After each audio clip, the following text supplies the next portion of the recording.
মানে একটা মহিলা ফ্ল্যাট বাসায় থাকে, ওইখানে মানে খারাপ কাজ করে মেয়েদের নিয়ে ওকে, ওই বাসায় নিয়ে গেছে। জি শুরু করুন আপনি রোজি, আপনি একবার ছোটবেলা থেকে যেখান থেকে মনে আছে। আমার যখন 4 বছর বয়স, তখন আমি একটু বুঝতে পারি, তখন দেখি যে আমি আমার দাদা দাদির কাছে, হুম, আমার ছোট একটা ভাই আছে, সেও তাদের কাছে। আচ্ছা, ওই সময় একবারে শিশুকালে আমার মায়ের কথা মনে নাই, তো আমার দাদা দাদির সবাই জিজ্ঞেস করতাম যে সবারই তো মা আছে, তা আমার মা কই? তো ওরা কেউ কিছু বলে নাই। তো না বলাতে কেউ বলতো যে তোর মা মারা গেছে, কেউ বলতো তোমার মা চলে গেছে, কেউ বলতো তোমার মা বেড়াইতে গেছে, আসতেছে, এক একজন এক এক কথা বলতো। হুম, সবাই আমাকে আদর করতো অনেক, মার কষ্টটা বুঝতে দিত না। তো দেখতাম যে আমার ভাইয়াটাও ছোট, হুম, আমি বড়, আমার ভাই ছোট। আচ্ছা, তো হঠাৎ এরকম করতে করতে একদিন আমার কাকি বলতেছে যে যখন আমি একটু বুঝি হুম। যে আমার মা নাকি পাগল পাগল হয়ে গেছে, পাবনা পাগলা গারদে আছে। আপনার কাকি আপনাকে এটা বলছে? হ্যাঁ, আমার সেই সময়টা থেকে আপনি স্কুলে পড়েন? ওই সময়টাতে স্কুলে পড়েন? কোন ক্লাসে পড়েন? ওই সময় আমি ক্লাস 1-এ। ক্লাস 1-এ পড়েন। আমরা এই প্রশ্নটা এই জন্যই জিজ্ঞেস করেছি যে ওনার বয়সটা বোঝার জন্য। যাই হোক, হ্যাঁ বলুন তারপর। তারপর আমার কাকি বলতো যে তোমার মা তো পাগল, এখন তো তুমি একটু একটু বুঝো, হুম। তো মানুষের আপনি কি বড় ছিলেন? হ্যাঁ আমি বড়। কয় ভাই বোন ছিলেন আপনারা? আমরা 2 ভাই বোন। আপনি হচ্ছেন বড় আর আপনার ভাইটা ছোট। হ্যাঁ, ওকে। তো বলতো যে দেখ। বাবাও কি ছিল না? হ্যাঁ আমার বাবা ছিল। বাবা কি পরিবারের মধ্যে ছিল? হ্যাঁ, বাবা পরিবারের মধ্যেই ছিল, কাজ করতো। কিসের কাজ করতো? আমার বাবা এই যে নরসিংদী ঘোড়াশাল জুট মিল বলে। জুট মিলে কাজ করতো। ওই ছোটবেলা সেটাতে দেখেছেন সে জুট মিলে কাজ করছে। হ্যাঁ। ওকে, ঠিক আছে, বলেন তো কাকি বললো তারপর? তারপর কাকি বলার পরে তো আর কি করার, বলছে যে তুমি তো এখন বুঝো, বুঝতে পারো, তো যাই হোক মানুষের সাথে দুষ্টামি করো না, কারণ এক একজন এক এক কথা বলে, এগুলো মানে খারাপ লাগে, মা না থাকলে যা হয় আর কি। আচ্ছা, তো তারপর হঠাৎ এরকম করতে করতে আমার বাবা বিয়ে করলো। আচ্ছা, আচ্ছা। তো আমার বাবা বিয়ে করার পরে যখন আমরা 2টা ভাই বোন আছি, তখন আমার বাবা যে মহিলাটারে বিয়ে করছে হুম। ওনারে নিয়ে অ্যাবর্শন করাইছে, যে ওনার আর ছেলে মেয়ে দরকার নাই। মানে ওনার যাতে ছেলে মেয়ে না হয় সেজন্য ব্যবস্থা নিয়েছে। হ্যাঁ। আচ্ছা, এটা আপনি বুঝলেন কিভাবে? ছোটবেলা থেকে বুঝেছেন? না, এটা মানে পরে আমি আস্তে আস্তে বড় পরে হয়ে বুঝতে পেরেছেন। আচ্ছা, ঠিক আছে। শুনছি, হ্যাঁ। পরে অ্যাবর্শন করাইছে শুনছি। আমার আব্বা নাকি বলছে যে আমার ছেলে মেয়ে আছে, হুম, এখন হয়তো আমি বিয়ে করছি আমার ছেলে মেয়ে 2টা দেখার জন্য, হুম, কিন্তু দেখা গেছে যদি তার সন্তান হয় সে আমার ছেলে মেয়েদের নাও দেখতে পারে। হুম, এ কারণে তো আস্তে আস্তে বুঝি আমার মা আর আসে না। যখন আমি ক্লাস 3-তে উঠি, আমার ভাই হাঁটতে পারে, হুম, তখন আমার মা সুস্থ হইয়া বাড়িতে আসছে। হুম, তো আমার মারে আমি চিনতে পারি নাই, হুম, হুম। আমার মারে আমি চিনতে পারি নাই। তারপর সবাই বলতেছে যে পাগল আসছে, পাগল আসছে, আমিও সবার সাথে বলতেছি যে পাগল আসছে। ও, ও, যখন হাসপাতাল থেকে সুস্থ হইয়া বাসায় আসছে, আচ্ছা, আচ্ছা। তো তারপর? সবার সাথে মানে আমিও মজা করতেছি যে পাগল আসছে। মানে আপনি তো মার কোনো মেমোরি নাই আপনার ছোটবেলা? না, না। চিনতে পারেননি? হ্যাঁ। একটানা 5 বছর ছিল, 5 বছরের ভিতরে আমাকে কেউ নিয়েও যায় নাই। নিয়েও যায়নি আপনাকে ওখানে? আচ্ছা, তো তারপর? সবার সাথে আমিও মজা করতেছি, সবাই ডাকতেছি যে দেখে যাও আমাদের বাড়িতে পাগল আসছে। তারপর আমার প্রতিবেশী একটা দাদি, ও বলতো যে রুকসানা, এটা তোমার মা, তুমি তো বুঝো, সবই বুঝো, সবাই পাগল বলে তাই তোমার পাগল বলতেই পারে তোমার মা। হুম, হুম, হুম। তো আমার মাও আমাকে চিনতে পারে নাই। তারপর যখন বলছে যে এটাই তোমার রুকসানা, তো আমার মা আমার কোলে নিয়ে অনেক কান্নাকাটি করছে। ওই সময়টাতে? হ্যাঁ, আমার নিয়ে, আমার ভাইয়ারে নিয়ে অনেক কান্নাকাটি করছে। তারপর যখন দেখছে আমার বাবা বিয়ে করছে, তখন মাকে বলতে পারে নাই, কারণ সবাই করাইছে বিয়া, আমার দাদা দাদিরা বিয়ে করাইছে, গার্জিয়ানে করাইছে, সবাই বুঝাইছে যে তোমার ছেলে মেয়ে পালন করার জন্য তো করাইছি। সবাই এরকম ভালোভাবে বুঝাইছে ওনাকে? হ্যাঁ। তারপর আমার মা মাইনা নিছে, মাইনা নেওয়ার পরে আস্তে আস্তে আমার সৎ মা আমার বাপের সাথে অনেক কিছু বইলা টুলা আমার মায়ের অশান্তি শুরু করার পর। আপনি ওই সময়টা থেকে জানতে পেরেছিলেন যে কেন আপনার মা পাগল হয়ে গেছে বা কোনো সমস্যা ছিল কিনা? না ভাই, আমি আজও পর্যন্ত আপনি জানতে পারেননি? কি কারণ ছিল তার পিছনে। তারপরে আমার মা, আমার সৎ মা আমার বাপের অনেক কিছু বলে। আমার বাবা দেখতাম ছোটবেলা আমার মারে অনেক মারতো, আমার মারে এমন মার দিত কেউ ফিরিয়ে রাখতে পারতো না। তারপর একটা সময় আমার মা চলে যায় আমার নানির বাড়িতে। আমার নানির বাড়িতে চলে যায়, আমার নানা নাই। তখন নাকি আমার বয়স 21 দিন, তখন নাকি আমার নানা মারা গেছে। হুম, তো আমার কোনো মামা নাই, অনেক বড়। আমার একটা মামা, সবার ছোট। হুম, হুম, হুম। আর আমার মা খালা সবাই মিলে 3টা বোন। তো তাদের সমস্যা ওইখানে কি করে না, আবার কিছুদিন থেকে আবার আমাদের বাড়িতে আসে। আবার হয়তো এক সপ্তাহ ভালো থাকলে এক সপ্তাহ পর থেকে আবার শুরু অশান্তি। এরকম করতে করতে বিরক্তর পর আমার মা বলছে যে চলে যাবো। আমাকে ভাই বোনকে নিয়ে যাবো, নেওয়ার জন্য অনেক চেষ্টা করছে, অনেক কি করছে যে আমি রাস্তায় রাস্তায় ভিক্ষা করবো, মানুষের দাঁড়ে দাঁড়াই করবো, আমার সন্তান আমি দেবো না। আপনাদেরকে নিয়ে চলে গিয়েছিল? না, আমাদের দেয় নাই। আমাদের নেওয়ার জন্য আমার মা অনেক মানুষের হাতে পায়ে ধরছে, অনেকের কাছে গেছে, কিন্তু আমার দাদা দাদি আমার আব্বা দেয় নাই, আমাদের বলছে যে এরা দিব না। এ নিয়ে অনেক কিছু করছে। তারপর যতবার আমার মা আসছে আমাদের নেওয়ার জন্য ততবারই আমার মায়ের মায়েরা দিচ্ছে। আপনার বাবা মারতো? হ্যাঁ, মায়েরা দিত। দেখা গেছে যাইতাম, ছাগল চড়াইতে যাইতাম, ছাগলের ঘাস কাটতে যাইতাম, চকের মধ্যে হঠাৎ আমার মা আসতো, তো ওইখান থেকে আমাদের নিয়ে চলে যেত। আচ্ছা আচ্ছা। মানে বাড়িতে না বললা চুরি করে। তো যাদের সাথে যাইতাম শুধু তাদের বলতাম যে কইছে আমরা মার সাথে চলে গেছি। সৎমা অত্যাচার করতো? সৎমা কি খাবার দাবার ঠিক মতো দিত? না, আমরা সৎমার কাছে সাথে খাই নাই। আমার দাদা দাদি আছে, চাচা আছে, তাদের সাথে খাইতাম। আমার আব্বু আমার সৎমা খাইতো। আলাদা আলাদা? হ্যাঁ, তো আমাদের ভাই বোনের খরচটা আমার বাবা দিত। আচ্ছা আচ্ছা। হঠাৎ আমার সৎমা আমাদের সাথে অনেক খারাপ ব্যবহার করে। তো একটা পর্যায়ে আমার অনেক মারছে আমার সৎমা। আমার আব্বা বাড়িতে নাই, আমি কারো কাছে বলি নাই, তো মারছে। তো আমার প্রতিবেশী একটা কাকি আছে, ওই কাকিটা আমার ছোট কাকার কাছে বলছে আচ্ছা। যে আমি যে ভয়ে বাড়িতে যাই না, আমার ডাকতেছে। পরে তো আমি ভয়ে বাড়িতে যাই না, আমার ডাকতেছে কাকা কাকা, আমার আনতে যায়, আমি দৌড়াই। আচ্ছা। ভাবছি যে হয়তো যদি আবার কাকাও মারে। তারপর আমার প্রতিবেশী চাচি বলতেছে যে ওরে আজকা ওর মা অনেক মার দিছে। এই কথা শুনে আমার কাকা গিয়া কারো কাছে কোনো কিছু না জিজ্ঞেস করে আমার সৎমারে গিয়ে মারছে। টাকা দিয়ে, মানে তার তো ভাবি হয় এক অর্থে। হ্যাঁ হ্যাঁ, ভাবি গায়ে হাত তুলেছে, তারপর? হ্যাঁ, মানে মারছে যে ওই অপরাধ করছে, ভালো কথা আমাদের কাছে কইতো। আর এমন কি অপরাধ করছে যে এমনের মার দিছে, মানে অনেক আদর করতো। তো আমার মারছে কথাটা শুনে সহ্য করতে পারে নাই। আচ্ছা আচ্ছা। এখন ভাবির শরীরে হাত উঠাইছে, এখন আমার আব্বা আমার কাকার সাথে ঝগড়া করছে। এখানে আমার কোনো নাই। তো এক পর্যায়ে অনেক মারামারি করে আমার সৎ মারে আর আমার বাপের বাড়ি থেকে বের করে দেয় সবাই মিলে। হ্যাঁ, বের করে দেয়, আমাদের সাথে দেয় না। তারপর টঙ্গিতে এসে আমার আব্বা থাকে আমার সৎ মারে নিয়ে। তো থাকে সবাই, যাই হোক আমার বাপের বাড়ি ছাড়ছে, বিয়ে করছে, কিন্তু আমাদের ভাই বোনকে ছাড়ে নাই। আমাদের ভাই বোনদের প্রতি মাসে মাসে টাকা দিত, খাবার দিত, যখন যা লাগতো দিয়ে আসতো। আচ্ছা আচ্ছা। যখন আমি 3 বছর ব্রাক স্কুলে পড়ছি, তো যখন প্রাইমারি স্কুলে গিয়ে ভর্তি হয়েছি ক্লাস 4-এ, তখন আমার আব্বা শুইনা আইসা আমাদের গ্রামের বাজারে দোকান বাকি করে দিত, যাতে আপনি ওখান থেকে নিয়ে খেতে পারেন। হ্যাঁ, যে ওরা ভাই বোন যা চায় দিন, যে মাস শেষে আমি টাকা দিব। আচ্ছা আচ্ছা। তো ভাইয়া এমন করে আমার একটা ফুপুস আছে অনেক আপনি খারাপ। বাবার সঙ্গে থাকতে পারতেন তো, থাকেননি কেন? বাবাকে দিত না? না, আমার দাদা দাদি চাচারা দেয় নাই। তারপর আমার একটা ফুপু আছে, আমার ফুপুটা অনেক খারাপ। আমার ফুপুটা আমি বাড়ি থেকে ডিভোর্স করে চলে আসে। আমি যখন ক্লাস 4-এ উঠি তখন থেকে আমাদের বাড়িতে থাকে। আচ্ছা।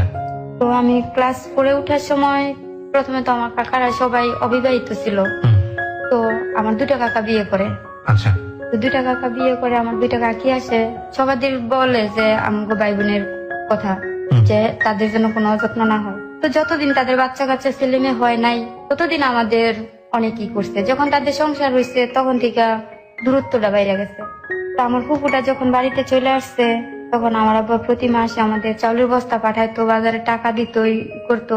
তো দেখা গেছে কি, চাউলের বস্তা আমার দাদি তো বুড়া মানুষ পাক করতে পারতো না, আমার বুবু চলে আসছে, আমার বুবু করে, আমার বুবু চুরি করে করে মানুষের কাছে বিক্রি করে দিত, মানে ওর নিজেরই করতো, আয় করতো। তা আমরা বুঝতাম না। দেখা গেছে খাওয়ার সময় মানে আমাদের যে খাবার দিত পেট ভরতো না। একটা সময় আমরা ভাই বোন মানে ভাত পাইছি, তরকারি পাইছি, যাই পাইছি চুরি করে নিয়ে খাইছি। মানে নিজের দাদির বাড়িতে এই ফুপু আসার পরে ফুপু দিত, ফুপুর দায়িত্বে চলে গিয়েছে। হ্যাঁ হ্যাঁ। আচ্ছা, এর আগে কে দিত? এর আগে আমার দাদি ছিল। আচ্ছা, তো ওই সময়টাতে খাবার দাবার শর্ট পড়তো, হ্যাঁ, চুরি করে খেতে হতো। আমার ফুপু আসার পর থেকে আমরা চুরি করে খাইতাম। আচ্ছা, কারণ মানে পেট ভরতো না? না। দেখা গেছে যেদিন আমার আব্বা বাড়িতে আসতো, আমার আব্বা বাড়িতে আসলে মানে সবার বাজার টাজার করলে, রান্না বান্না করলে সবাই একসাথে নিয়ে বসে খাইতো। তো যদি বলছে অনেক সময় মানে আব্বা গেলে গা ফুপু মারতো, ওই ভয়ে আব্বার কাছে বলি নাই। আচ্ছা। যে থাক, কারণ জানি যে যদি সৎমার কাছে গেলে সৎমা মারে, থাক তার চেয়ে ভালো বাড়িতেই মার খাই, হুম, ওই ভয়ে বলি নাই। তো আমার আস্তে আস্তে প্রাইমারি স্কুল শেষ করে হাই স্কুলে ঢুকছি, ক্লাস 6 উঠলাম। হুম, আমার লেখাপড়া খরচ যা আছে সব আমার আব্বাই দেয়, আচ্ছা আমার চাচারাও দেয়। আচ্ছা, আর আমার সবার ছোট কাকা যেটা, ওইটা তখনও বিয়ে করে নাই। ওকে, আমার স্কুলের বই খাতা, স্কুল ড্রেস, মানে যাবতীয় লাগতো খরচ আমার কাকাটা কাজ করতো, কাজ করি না মানে আমার কাকার কাজের টাকাটা সম্পূর্ণ আমার পিছনে খরচ করতো। হুম, তো আমার আব্বার কাছে তেমন চাইতাম না। তো এরকম করতে করতে ভাইয়া দেখা গেছে যে আমার আব্বাও তো সব দিয়ে পারে না, কারণ আমাদের ভাই বোনের করতে গেলে আমার আব্বার আরো 4-5 জন মানুষের খাবার সহায় দিতে হয়। কেন? মানে আমাকে ভাই বোনরে পালে দেখে বললাম না যে আমার কাকারা বিয়ে করার পরে একটু দূরত্ব বেড়ে গেছে, বউ আসার পরে হ্যাঁ, হ্যাঁ, মানে আমার দাদা দাদির কেউ খাবার দিব না। মানে দিলে আপনাদেরকে খাওয়াবে, হ্যাঁ, এই হ্যাঁ। কারণে। This is very much true. একটা গ্রামীণ যৌথ পরিবারে যেটা হয়, বিশেষ করে দাদি যিনি থাকেন, তার যদি 4-5টা ছেলে থাকে, সবার মধ্যে এক ধরনের অদৃশ্য কম্পিটিশন কাজ করে, ইন এ ব্যাড সেন্স, যে আজকে দুপুরের খাবারটা আমরা দিব না, অমুকে দিবে, অমুকে দিব না, তমুকে দেবে। আমি ঠিক জানি না একবার প্রত্যন্ত অঞ্চলের গ্রামের মানুষ যারা আছে তারা এটা শুনছেন কিনা, শুনলে হয়তো আমার সাথে একমত পোষণ করবেন। একটা জিনিস চিন্তা করে দেখুন তো, যে মা কিংবা যে বাবা কষ্ট করে আপনাদেরকে বড় করলো, যারা 5 ভাই বোন বা 3-4 ভাই বোন আছেন, একটা মাত্র দুপুরের খাবার কিংবা সকালের খাবার কিংবা রাতের খাবার এই পরিবার দিবে না ওই পরিবার দিবে, ছোট ভাই দিবে না বড় ভাই দিবে, আবার দিলে সে নিজে খাবে না অন্য কাউকে খাওয়াবে। কতটা নিচু মনের হলে, কতটা মানে অমানুষ হলে একটা ছেলে বা একটা সন্তান বা একটা মেয়ের মধ্যে এই ধরনের চিন্তা আসতে পারে বাবা মাকে নিয়ে। আরে বাবা, আপনি সেবা করার সুযোগ পেয়েছেন, বাবা মা জীবিত আছে, মানে আপনি তো সবার আগে গিয়ে বলবেন যে আজকের খাবার আমি দিব, মানে খুবই লজ্জাজনক। আর সেখানে যদি নাতিপুতি থাকলে তো আরো সবার মধ্যে এক ধরনের সন্দেহ তৈরি হয় যে না, একটা ভালো খাবার দিব, এটা তো সে নিজে খাবে না, সেটা তো নাতিপুতিরে খাওয়াবে, সুতরাং দিয়ে কি হবে, দিব না। এগুলো কিন্তু আমি যেটা বলছি একেবারে রিয়েল কাহিনী। হ্যাঁ, ওকে, বলুন। তারপর এই জন্য 3-4 জনকে ম্যানেজ করে বেশি বেশি করে দিতে হতো। হ্যাঁ, এখন আমার দাদা দাদি, তারপর আমার ফুপু চলে আসছে বাড়িতে, ফুপুর খাবার আমাদের। তো আমার আব্বা টঙ্গিতে থাকতো, ওরা যা ইনকাম করতো এখানে বাসা ভাড়া দিত, আমাদের দিত। হুম, তো মানে আমার আব্বাও একবারে হয়ে গেছে। হুম, তো একটা পর্যায়ে এরকম করতে করতে যখন কেউ খাবার দেয় না, যে খাবার দিলেই নাকি আমাদের ভাই বোনদের খাওয়াইলাম, আমাদের আদর করে, হুম, বিশেষ করে আমার চাচাদের যখন বাচ্চা হয়েছে তখন থেকে হিংসাটা আরেকটু বাইরে গেছে, যে সব আমাদের করে, ওদের ছোট ছোট বাচ্চা কুলে নেয় না, করে না। আচ্ছা, মানে এখনো নাকি হিংসাটা আরো বাড়লো আগের থেকে। হ্যাঁ, হ্যাঁ, যে আমি বড় হয়ে গেছি, তারপরেও নাকি এখনো যদি পারে তে আমার কুলে নিয়ে হাঁটবো, হুম, এরকম ধরনের অনেক কিছু বলতো। তো আমার দাদি কথা বলতো না, আচ্ছা, কারণ কথা বললে ঝগড়া, কথা বলতো না। আচ্ছা, আমার মায়ের তো আর কোনো খবরই নাই। হুম, নানি বাড়িতে যে শেষ একবার মাই খাইছে, আমাদের ভাই বোনকে একবার চুরিও, আমি পিছনে একটা কথা ফালাই আসছি, জি বলুন। যে আমাদের ভাই বোনকে আমার মা একবার চুরি করে নিয়ে আসছে। হুম, তো আমার দাদি অনেক মানুষ টানুষ নিয়ে, আমাদের এলাকার মেম্বার টেম্বার নিয়ে পরে আমাদেরকে আনছে। তো এই যে সিচুয়েশন গুলো আপনি দেখতেন, মা একবার টানা হেঁচড়া করছে, বাবা নিজের কাছে নেই, দাদির বাড়িতে মানুষজন ভালো চোখে দেখে আবার দেখে না, কেমন লাগতো ছোটবেলায়? এই প্রশ্নটা আমি একেবারে বেকুবের মতোই করলাম। একটা শিশুর মনে তখন কেমন লাগতে পারে, যারা এই ভুক্তভোগী হয়েছেন তারাই কেবল বুঝতে পারবেন। তারপরে ওর মুখ থেকে আমরা একটু শুনতে চাই। ভাইয়া যখন সবার কাছ থেকে এরকমই করতাম, তখন কারোর কাছে বলতেও পারতাম না, নিজে সহ্য করতে পারতাম না। তো দেখা গেছে অনেক দূরে যে বৈশা হয়তো কিছুক্ষণ কাঁদতাম আর বলতাম যে আল্লাহ, আমাদের ভাগ্যে তুমি এই লেখছিলা, যে আজকে আমার মা বাবা থাইকেও নাই। এক্স্যাক্টলি, বাপ মা থেকেও এতিম। তো অনেক দূরে থেকে বসে বসে কান্দা মনটা হালকা করে বাড়িতে আসতাম। ক্লাস 6 এর ঘটনা আপনি বলতেছিলেন, বলেন। ক্লাস 6 এর পর থেকে শুনি। তারপর ক্লাস 6 উঠার পরে, যখন ক্লাস 6 উঠার পরে, ওই সময় পুরা খরচই আমার কাকা দিছে, ছোটটা। জি, ছোট কাকা দেওয়ার পরে আমি যখন ক্লাস 7 উঠি, তখন আমার কাকা বিয়ে করছে। আচ্ছা, তো আমার কাকা বিয়ে করছে, বিয়ে করার পরেও যে দেখা গেছে যে আমার কাকি একটা জিনিস লাগবে, হুম, আমার কাকি বলছে, তো আমি যদি বলছি যে কাকা আমার এই জিনিসটা নাই, তো দেখা গেছে কাকার কাছে 10টা টাকাই আছে, কিন্তু কাকিরও দিতে হইব, জিনিসটা না দিলে না হইব। হুম, কিন্তু আমি যদি বলতাম তো ওই জিনিসটা না দিয়া আমারে দিত। আচ্ছা, আচ্ছা, তো এটা দেখা আমার কাকি মানে অনেক আজে বাজে কথা বলতো। হুম, হুম। তো আজে বাজে কথা বললে আমার কাকি অনেক মারতো আমার কাকা। ওহো, প্রথম দিকে এটা। হ্যাঁ, আচ্ছা। মারতো। মারলে দেখা গেছে যে মারার পরে কিছুদিন কাকি আবার আমাদের সাথে ভালো করে। আচ্ছা কিছু কি করে না। তো আবার রাত্রেবেলা যদি কাকা কিছু নিয়ে আসতো কাকির জন্য, হুম। তো যদি বলতো যে একটু খাও, একটু সকালে রোকসানারে দিও, আচ্ছা, এই ঝগড়া করতো। মানে আপনাদেরকে সহ্য করতে পারতো না আর কি। না আচ্ছা, তখন কি কাকার বাচ্চা কাচ্চা কিছু হয়েছে? না না, তখনও বাচ্চা কাচ্চা ছিল বাচ্চা না? কাচ্চা হয় নাই। আচ্ছা, তো এরকম করতো। তো কাকার কাছে আমি ভয়ে একবার যদি বলতাম তো আবার বলতাম না। যে ও মারামারি করবে। হ্যাঁ, আমার আব্বার কাছে বললে আমার আব্বা বলতো যে আমি আর কি করবো, আমি তো করে খাওয়াই আমার ই করতাম, লেখাপড়া করার মতো খরচ দিতে পারতাম না। হুম, ঠিক আছে, তো দিত না। তো দেখা গেছে যদি আমার একটা খাতা শেষ হইতো, তখন দেখছি যে আর পারতেছি না, হুম, তখন যে কাকারে বলতাম কাকা আমার খাতা নেই। নয়তো যে স্কুলে যাওয়ার সময় যদি 2 টাকা 3 টাকা দিত হুম, কাকা কি দাদা, ওই টাকাটা আমি রাইখা দিতাম। হুম, রাইখা দিয়া একটা কলম শেষ হইতো, ওই সময় একটা কলম 3 টাকা ছিল, হুম, হুম, হুম। একটা কলম শেষ হইতো, আমি একটা কলম নিয়ে আসতাম, যে তাও কিনা খাতা বানাইতাম। সবাই এমনি খাতা কিনে আনতো, হুম, আমি দিস্তা তাও কিনা খাতা বানাইতাম। ওকে। তো সবাই একটা স্কুল ড্রেস দেখতাম 6 মাস পড়তো, আর আমি একটা স্কুল ড্রেস 2 বছর পড়তাম। হুম, হুম, হুম, হুম। তো এরকম করতে করতে আমার ক্লাস 7টা শেষ হলো। যখন ক্লাস 8-এ উঠছি, তো ভালোই নিজের ইতে যতটুকু পারছি, আমি ফেল করি নাই কোনো ইতে। প্রাইভেট পড়া কি জিনিস ভাই আমি জানি না, আমি বলতে পারবো না। তো যখন ক্লাস 8-এ উঠি, তখন আমার আব্বা সবাই বলে যে এখন তোমার মেয়ে বড় হয়েছে, আর গ্রামে বিশেষ করে যা হয় আর কি, হুম, হুম, হুম। যে এখন মেয়ে বড় হয়েছে, এখন মেয়ে এই বাড়িতে যায় ওই বাড়িতে যায়, সন্ধ্যার পরে ঘরে থাকে না, বাড়িতে এসে বড়। এইসব কমপ্লেন দেওয়া শুরু করে। হ্যাঁ, মানে গ্রাম এলাকা তো, দেখা গেছে আমাদের এখানে টিভি নাই, জি, টিভি দেখতাম। ওই সময় একটা অনুষ্ঠান হতো, ওই যে আলিফ লাইলা, জি। তো ওই অনুষ্ঠানটা দেখার জন্য দৌড়াইতাম। হুম, তারপর এই যে আমাদের গ্রামে সবার কাছ থেকে 10 টাকা 5 টাকা করে উঠায়া জি, যে ভিডিও না দেখতো সবাই, জি, সিডি। যে হ্যাঁ, তো ওটির মধ্যে যাইতাম দেখতাম। তো এদিনিয়া সবাই মানে বলতো আমার আব্বারে।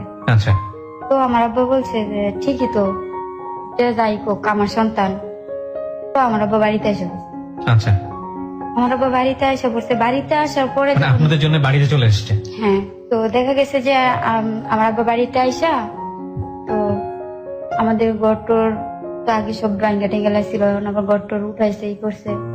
তো আমি কখনো ই করতাম না। তো আমার আব্বা বাড়িতে আসার পর আমি শুধু আমার আব্বার কাছে শুইতে চাইতাম।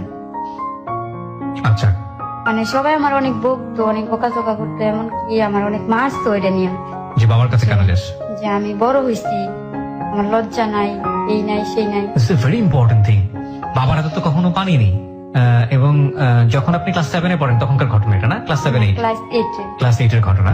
এই সময় যখন বাবার কাছে গেল পিতৃস্নেহ পাওয়ার জন্য, তখন আবার সামাজিক ভাবে তার দিকে হয়তো সেটা সমাজের দিক থেকে ঠিকই আছে, অন্যরকম একটা সেন্স তার উপর চড়াও হচ্ছে। বুঝুন, একটা মানুষের বেড়ে ওঠার জায়গাটা থেকে, একটা নারীর বেড়ে ওঠার জায়গাটা থেকে কতটা কঠিন হতে পারে যেটা ছিল রোজির শৈশব। প্রিয় শ্রোতা, আমরা সবসময় একটা কথা বলি, যেই সিচুয়েশনে যেই পরিবেশে শিশুকে আমরা বড় করছি, সামহাও তার ক্যারেক্টারের মধ্যে, তার চরিত্রের মধ্যে এবং তার চিন্তা ভাবনার মধ্যে সেই পরিবেশটাকে সে অ্যাডাপ্ট করে, এবং এটার রেজাল্ট তার জীবনে পড়ে। শুধুমাত্র তার জীবনে পড়ে না, তার চারপাশের যে পরিবেশ আছে সেই পরিবেশের উপরে পড়ে, কারণ সে সেভাবেই অ্যাক্ট করতে থাকে। তারপর হ্যাঁ, তখন আমার আব্বা বাড়িতে আসার পর মানে আমি আমার দাদিকে ছাড়া আমার ঘুম আসতো না। হুম, আমার দাদিকে ছাড়া আমি কারো কাছে শুইতাম না। হুম, যতক্ষণ আমার দাদি আমার পাশে না শুইতো ততক্ষণ আমি শুইতাম না, আমার দাদির সাথে সাথে হাঁটতাম। হুম, হুম, হুম। তো আমার আব্বা আসার পরে আমি আর কারো কাছে যাই না। আচ্ছা, তো আমি জানি যে আমার জায়গা দিব না। হুম, তো কি করতাম, আব্বার সাথে ঘুমানোর জন্য মানে সন্ধ্যাবেলায় যে শুয়ে ঘুমের ভান করে থাকতাম, আচ্ছা, যে হয়তো যদি ঘুমাই থাকি বলবো যে থাক ঘুমাই গেছে, ডাকাডাকি করলো মানে আমি উঠতাম না, আচ্ছা, আচ্ছা। যে বুঝাইতাম যে আমি ঘুমাই গেছি। মানে বাবা ডাকলেও আপনি যেতেন না? না, আমার আব্বা বলতো যে আচ্ছা থাক, শুয়ে থাক। আচ্ছা, আচ্ছা। তো আমার সৎ মা মানে বাবার কাছে গিয়ে আপনি থাকতেন, কিন্তু কেউ ডাকলেও আপনি বাবার কাছ থেকে উঠতেন না? না। আচ্ছা। তো ট্রেনে উঠছি, এসএসসি পরীক্ষা দিছি। হুম, হুম, ওই সময় ভাইয়া মাঝখানে একটা কথা বলি, যে আমার প্রতিবেশী একটা কাকা ডাকতাম, ওনার একটা শালা আসতো, আমরা মামা ডাকতাম, দুষ্টামি করতাম। তো উনি ডেলি প্রতিদিন আসতো, বিকাল দিকে আসতো, তো আসলে মানে ওই সময় কি প্রেম ভালোবাসা এই কিছু বুঝতাম না। কে আসতো যেন? মানে আমার কাকার শালা, কাকার শালা। আচ্ছা ঠিক আছে। হ্যাঁ প্রতিবেশী কাকার শালা। হুম। তো আসতো, তো প্রতিদিন বিকালে আসতো, আমরা দুষ্টামি করতাম, মামা ডাকতাম। তো কাকার শালা তো মামা, যে আমার চাচাতো বোন আছে ওর মামা ডাকে, তো আমার বোন মামা ডাকলাম, মামা না মামা ডাকতাম। তো এরকম করার পরে ভাইয়া ঘটনা হয়েছে, আমাদের প্রতিবেশী একটা চাচাতো ভাই আছে, হুম। সে আগে বিয়ে করছে। আচ্ছা। ঠিক আছে, সে একটা বিয়ে করছে, তার একটা বাচ্চাও আছে, তারপর বউটা সে ছেড়ে দিছে। তো বউটা ছেড়ে দেওয়ার পরে দেখতাম আমার দাদার সাথে আসতো আমাদের বাড়িতে, তো হুম। তা আমরা দুষ্টামি করতাম। তো হঠাৎ আমার বিয়ের প্রস্তাব দেয়। ওই ছেলে প্রস্তাব দেয় হ্যাঁ, দাদার কাছে? না আমার দাদার কাছে সরাসরি দেয় না, অন্য একজন দিয়ে আমার দাদার কাছে। ওনার কি ছেলে মেয়ে ছিল? হ্যাঁ ছেলে মেয়ে থাকা অবস্থায় ছেড়ে দিয়েছে, ওই অবস্থায় আপনাকে বিয়ের প্রস্তাব দেয়? হ্যাঁ হ্যাঁ। আচ্ছা। তো বিয়ের প্রস্তাব দেওয়ার পরে মানে জানে যে মানে ওটা সেও মানে এই বিয়েটা নিজের ইচ্ছাতে করে নাই, হুম। পরে নিয়ে আটকায় বিয়েটা করানো হয়েছে, আচ্ছা। সে কারণে মানে সে ই করতে পারে নাই। ওকে। তারপরে আমার দাদা একদিন দুদিন তিন দিন ই করতে করতে, তো সে প্রতিদিন কথাটা যখন অন্য কারো দিয়ে বলাইছে, বলানোর পরে হুম। সে প্রতিদিন আমার দাদার কাছে এসে বসে থাকতো। আমি যখন এই কথাটা শুনছি, শোনার পর থেকে যদি দেখতাম ওরে, হুম। যতক্ষণ দেখতাম যে হ্যাঁ আমাদের বাড়িতে আছে, ততক্ষণ আমি বাড়িতে আসতাম না। মানে পছন্দ করতেন না? না ওই সময়টাতে কাউকে কি নিজের মন থেকে ভালো লাগতো? না না। ভালো লাগতো না। আচ্ছা। ক্লাস, আপনি এসএসসি পরীক্ষার পরের কথা বলছেন এটা? হ্যাঁ, হ্যাঁ। আচ্ছা ওকে। তো সারাক্ষণ স্কুল নাই কিছু নাই, সারাক্ষণ ঘুরতাম, খেলতাম, খাইতাম। তো যতক্ষণ দেখতাম হ্যাঁ আসতো, হুম। ততক্ষণ আমি বাড়িতে আসতাম না। সেই আমাদের বাড়ির পিছনে একটা অনেক বড় একটা বন আছে, ওই বনের মধ্যে যাই সবাই মিলা এই যে দাঁড়িয়ে খেলতাম, হুম। সন্ধ্যার পরে বাড়িতে আসতাম। তারপর আমার দাদা আমার কয় যে হ্যাঁ, পড়াতে পড়াতে আমার দাদারে ফালাই দেয়, আমার দাদারও দাদিরও। তো হ্যাঁ রাজি হয়ে যায়, রাজি হইয়া আমারে কয়, তা আমি তো এটার মধ্যে কোনো সময় রাজি না। হুম। তো এর মাঝখান দিয়ে আমার সৎ মা উঠাই কি যে আমি এর সাথে প্রেম করছি, আমি এর সাথে প্রেম করছি, কারণ হ্যাঁ আমার বিয়ে করতে না পারলে হ্যাঁ ফাঁসি দিয়ে মরে যাবো, বিষ খাইবো, কারণ আমি বিয়ে করবো নাকে, রাজি নাকে। মানে যে ছেলেটা এসে এরকম করছে, আপনাদের বাড়িতে কাজ করে দিচ্ছে, সেই ছেলের সঙ্গে এই ধরনের কথা বলে হ্যাঁ আপনার সৎ আমার মা? সৎ মা, আচ্ছা। যে না তো প্রতিদিন হ্যাঁ বইতে, অথচ আমি মনে হয় তার সাথে ভালো করে কোনোদিন কথাও বলেননি? কথা বলেননি। আচ্ছা। তো এরকম করার পরে তো আমার দাদা দাদি বলতো যে আমার নাতিটা ছোট থেকে পালছি, তো এদের আবার অনেক জায়গা জমিন ছিল, হুম। ঠিক আছে, আমাদের তুলনায় অনেক ছিল। আচ্ছা। তো গ্রামের মানুষ যা বুঝে আর কি, যে ঘরের ভাত খায় আর কিছু না হোক অন্তত 3 বেলা আমার নাতি পেট ভরে এখন ভাত খাইতে পারবো, আচ্ছা। আমার দাদা দাদি ওটা বলতো। আচ্ছা। তো বলার পরে যাই হোক একটা পর্যায়ে মানে হ্যাঁ, সবার ইয়েতে গ্রামের বুঝেন তো, হুম। পরে একটা পর্যায়ে রাজি হইলাম। আপনি রাজি হয়ে যান ওই লোকটাকে বিয়ে করার? হ্যাঁ একটা পর্যায়ে রাজি হইলাম। ওই লোকটার নাম কি ছিল? আমার নাম মন্না। মন্না ছিল। আপনার চেয়ে বয়সে কত বড় ছিল? আমার সে বয়স মনে হয় 8-10 বছর হবে। 8-10 বছরের বড় হবে। আগে একটা বিয়ে করা ছিল এবং ওই সংসারে বাচ্চাও ছিল। কয়টা বাচ্চা ছিল? একটা একটি বাচ্চা ছিল। ছেলে না মেয়ে? মেয়ে। মেয়ে ছিল। কত বছর বয়স? ওই মেয়েটা হওয়ার 1 মাস না 2 মাস পরে বোটা ছেড়ে দিচ্ছে। মেয়েটা কি আপনার এই ভদ্রলোকের সঙ্গেই ছিল নাকি না। নিয়ে গিয়েছিল? নিয়ে গেছে। নিয়ে গিয়েছিল। তো সবাই মোটামুটি জোরাজুরি করাতে আপনি রাজি হয়ে গেলেন? হ্যাঁ একটা পর্যায়ে মানে আমার দাদি দাদা অনেক কান্নাকাটি করে যে তোর সারা জীবন অনেক কষ্ট করছস, অনেক কি করছস, মানে এই ছেলের কাছে গেলাম তো 3 বেলা খেতে পারবি। হ্যাঁ যার কিছু না পাস অন্তত 3 বেলা ভাত খেতে পেট ভরা, আচ্ছা। ঠিক আছে। তো এটি করে আমার আব্বা কিন্তু রাজি না। আচ্ছা। তা আমার আব্বার আমার সৎমা যখন ভুল বুঝাইছে যে আমি প্রেম করছি আর বিয়ে দিত নাকে, তখন থেকে আমার আব্বু আমার আর দেখতে পারে না, আচ্ছা। ঠিক আছে। তো কি করবো, রাজি হয়েছি, বিয়ে দিল। তো ভাইয়া 5-6 মাস ভালো সংসার করছি, হুম। এখন সবাইতে মাইনা নিছি, কি করবো। হুম। আর এমন তো না যে আমি কারোর সাথে প্রেম করতাম, কারোর ভালোবাসতাম, যার কারণে আমার কোনো অমনীতি কি। হুম। তো 5-6 মাস ভালো থাকার পরে 5-6 মাস পর থেকে এসে আমারে মানে অনেক টর্চারিং করে, যে আমার বাপের বাড়ি থেকে এটা দেয় না হিটা দেয় না। হুম। ওই যে 5,000 টাকা যৌতুক দেওয়ার কথা ছিল, 5,000 টাকা? আচ্ছা। 5,000 টাকা যৌতুক দেওয়ার কথা ছিল, ওই 3,000 টাকা দিচ্ছে, 2,000 টাকা পাওনা ছিল। আচ্ছা। আমার আব্বা বলছে যে পরে দিব। তো এটা নিয়ে অনেক কথা বলতো। তো ওই সময় আমার একটা বেবি কনসেপ্ট করি আমি। হুম। হুম। তো যখন শুনছে যে আমি বাচ্চা হবে, তখন আমার আব্বা আমার বাড়িতে নিয়ে আসছে। আচ্ছা। বাবা কি তখন সৎমাকে নিয়ে দাদার সঙ্গেই থাকতো? হ্যাঁ বাড়িতেই আচ্ছা। থাকতো। এখন মানে আমার আব্বা বিয়ের পরে মানে আমার কষ্ট হইব দেখা, বাজার তো মানে আমার স্বামীর বাড়ির সাথেই বাজার, আমার স্বামীর বাড়ি পার হয়ে আমাদের বাড়ি আসতে হয়। তো আমার আব্বা বাজার করলে দুটা মাছ কিনলে একটা মাছ আমার জন্য কিন্তু একটা বাড়িতে নিয়ে আসতো। আচ্ছা, মানে মনে হয় না ভাইয়া আমি সংসার করছি ঠিক আছে, আমার স্বামীর রোজগারের টাকা মনে হয় না আমি খাইছি, মানে সবসময় বাবাই দিয়ে আসতো। সব আমার বাবারটাই। তো এরকম করার পরে যখন শুনছে, তো আমি তো বুঝতে পারি নাই যে আমার বাচ্চা হয়েছে। হুম, তো আমার শাশুড়ি শুনে বলতো মানে যে কার বাচ্চা কিসের বাচ্চা আমরা শুনছি না, মানে এত গ্রামের মধ্যে কি নিয়ম, হুম, হুম, এই বাচ্চা বলে বলে কি এই শাশুড়ি গিয়া আমার বাপের গিয়া হলুদ দিত এই করতো। তা আমি জানি না বুঝি না। তা আমার আব্বা নিয়ে আসছে, কয় যে যা মন চায় তাও, মানে তাদের অনেক শখ একটা নাতি। জি, তো আমার আব্বা নিয়ে আসছে যখন আমি 6 মাসে প্রেগনেন্ট, তখন থেকে আমার নিয়ে আসছে। তো তখন থেকে আমারে আমার স্বামীরে আমার বাপে খাওয়াইতেছে 6 মাস থেকে। খাওয়াচ্ছে মানে কিভাবে? মানে আমাদের বাড়িতে নিয়ে আসছে, আমার স্বামীও আমার সাথে আমার স্বামীও চলে আসছে। কারণ আমার স্বামী কাজ করে ঠিক আছে, কিন্তু ওর কাজের টাকা দেয় না, মানে আমাদের উপরে খায়। এটা তো খুবই লজ্জাজনক কথা হলো তাহলে। ঠিক Okay, আছে। হ্যাঁ, তো আমার ছেলে হইলো, ছেলে হয়েছে, ছেলে হওয়ার পরে মানে সবাই অনেক খুশি। হুম, তো ছেলে হওয়ার পরে আমি 6 মাসের গর্ভবতী অবস্থায় বাড়িতে গেছি। আমার ছেলেটা হওয়ার 3 মাস পরে আমার শ্বশুর বাড়িতে আসছে। হুম, তো এখন তো আমার ছেলে আমার সাথে দিব না আমার আব্বা, যে হেরা সারা আমার ছেলেটার নাম রাখছে নাইম। হুম, হুম, হুম, তো নাইম রে সারা আমার আব্বা থাকতে পারে না। তো আমার যে ভাইয়া বাচ্চা হয়েছে, আমি মানে ওইরকম আমার কোনো নাই। তো Okay. আমার আব্বা বলতো যে এই বাচ্চাটা ই করে লাইবো, স্যার আমারে লাইবো, এই করবো সেই করবো। হ্যাঁ, মানে আপনি বাচ্চা হয়েছে কিন্তু বাচ্চার দিকে অতটা কনসেন্ট্রেশন নাই। না। আচ্ছা, মানে বাচ্চা যে কি মা হওয়াটা কত গর্বের, আমি এরকম ওটা বুঝতেনই না আপনি। কিছু আচ্ছা। জানতাম না। পরে এখন দেখা গেছে যে বুকের দুধ খাওয়াবো, বাচ্চা তো আর রাখা, যখন কাঁদতো আমার আব্বা কোলে করে নিয়ে আসতো আমার শ্বশুর বাড়ি, হুম, যে একটু বুকের দুধ খাওয়াইলে আমার বাবা নিয়ে চলে যেত। মানে কাছাকাছি ছিল নাকি আপনাদের? হ্যাঁ, পাশাপাশি আচ্ছা, নিয়ে যেত। তো তখন আমার বড় ছেলেটার বয়স 7 থেকে 8 মাস, জি। তখন মানে আমার উপর টর্চারিংটা একটু বাইরে যায়। এই যৌতুককে কেন্দ্র করে? হ্যাঁ, আচ্ছা, তো বাইরে যায়। একটা পর্যায়ে আমারে একদিন আমারে অনেক মারে, হুম, হুম, হুম।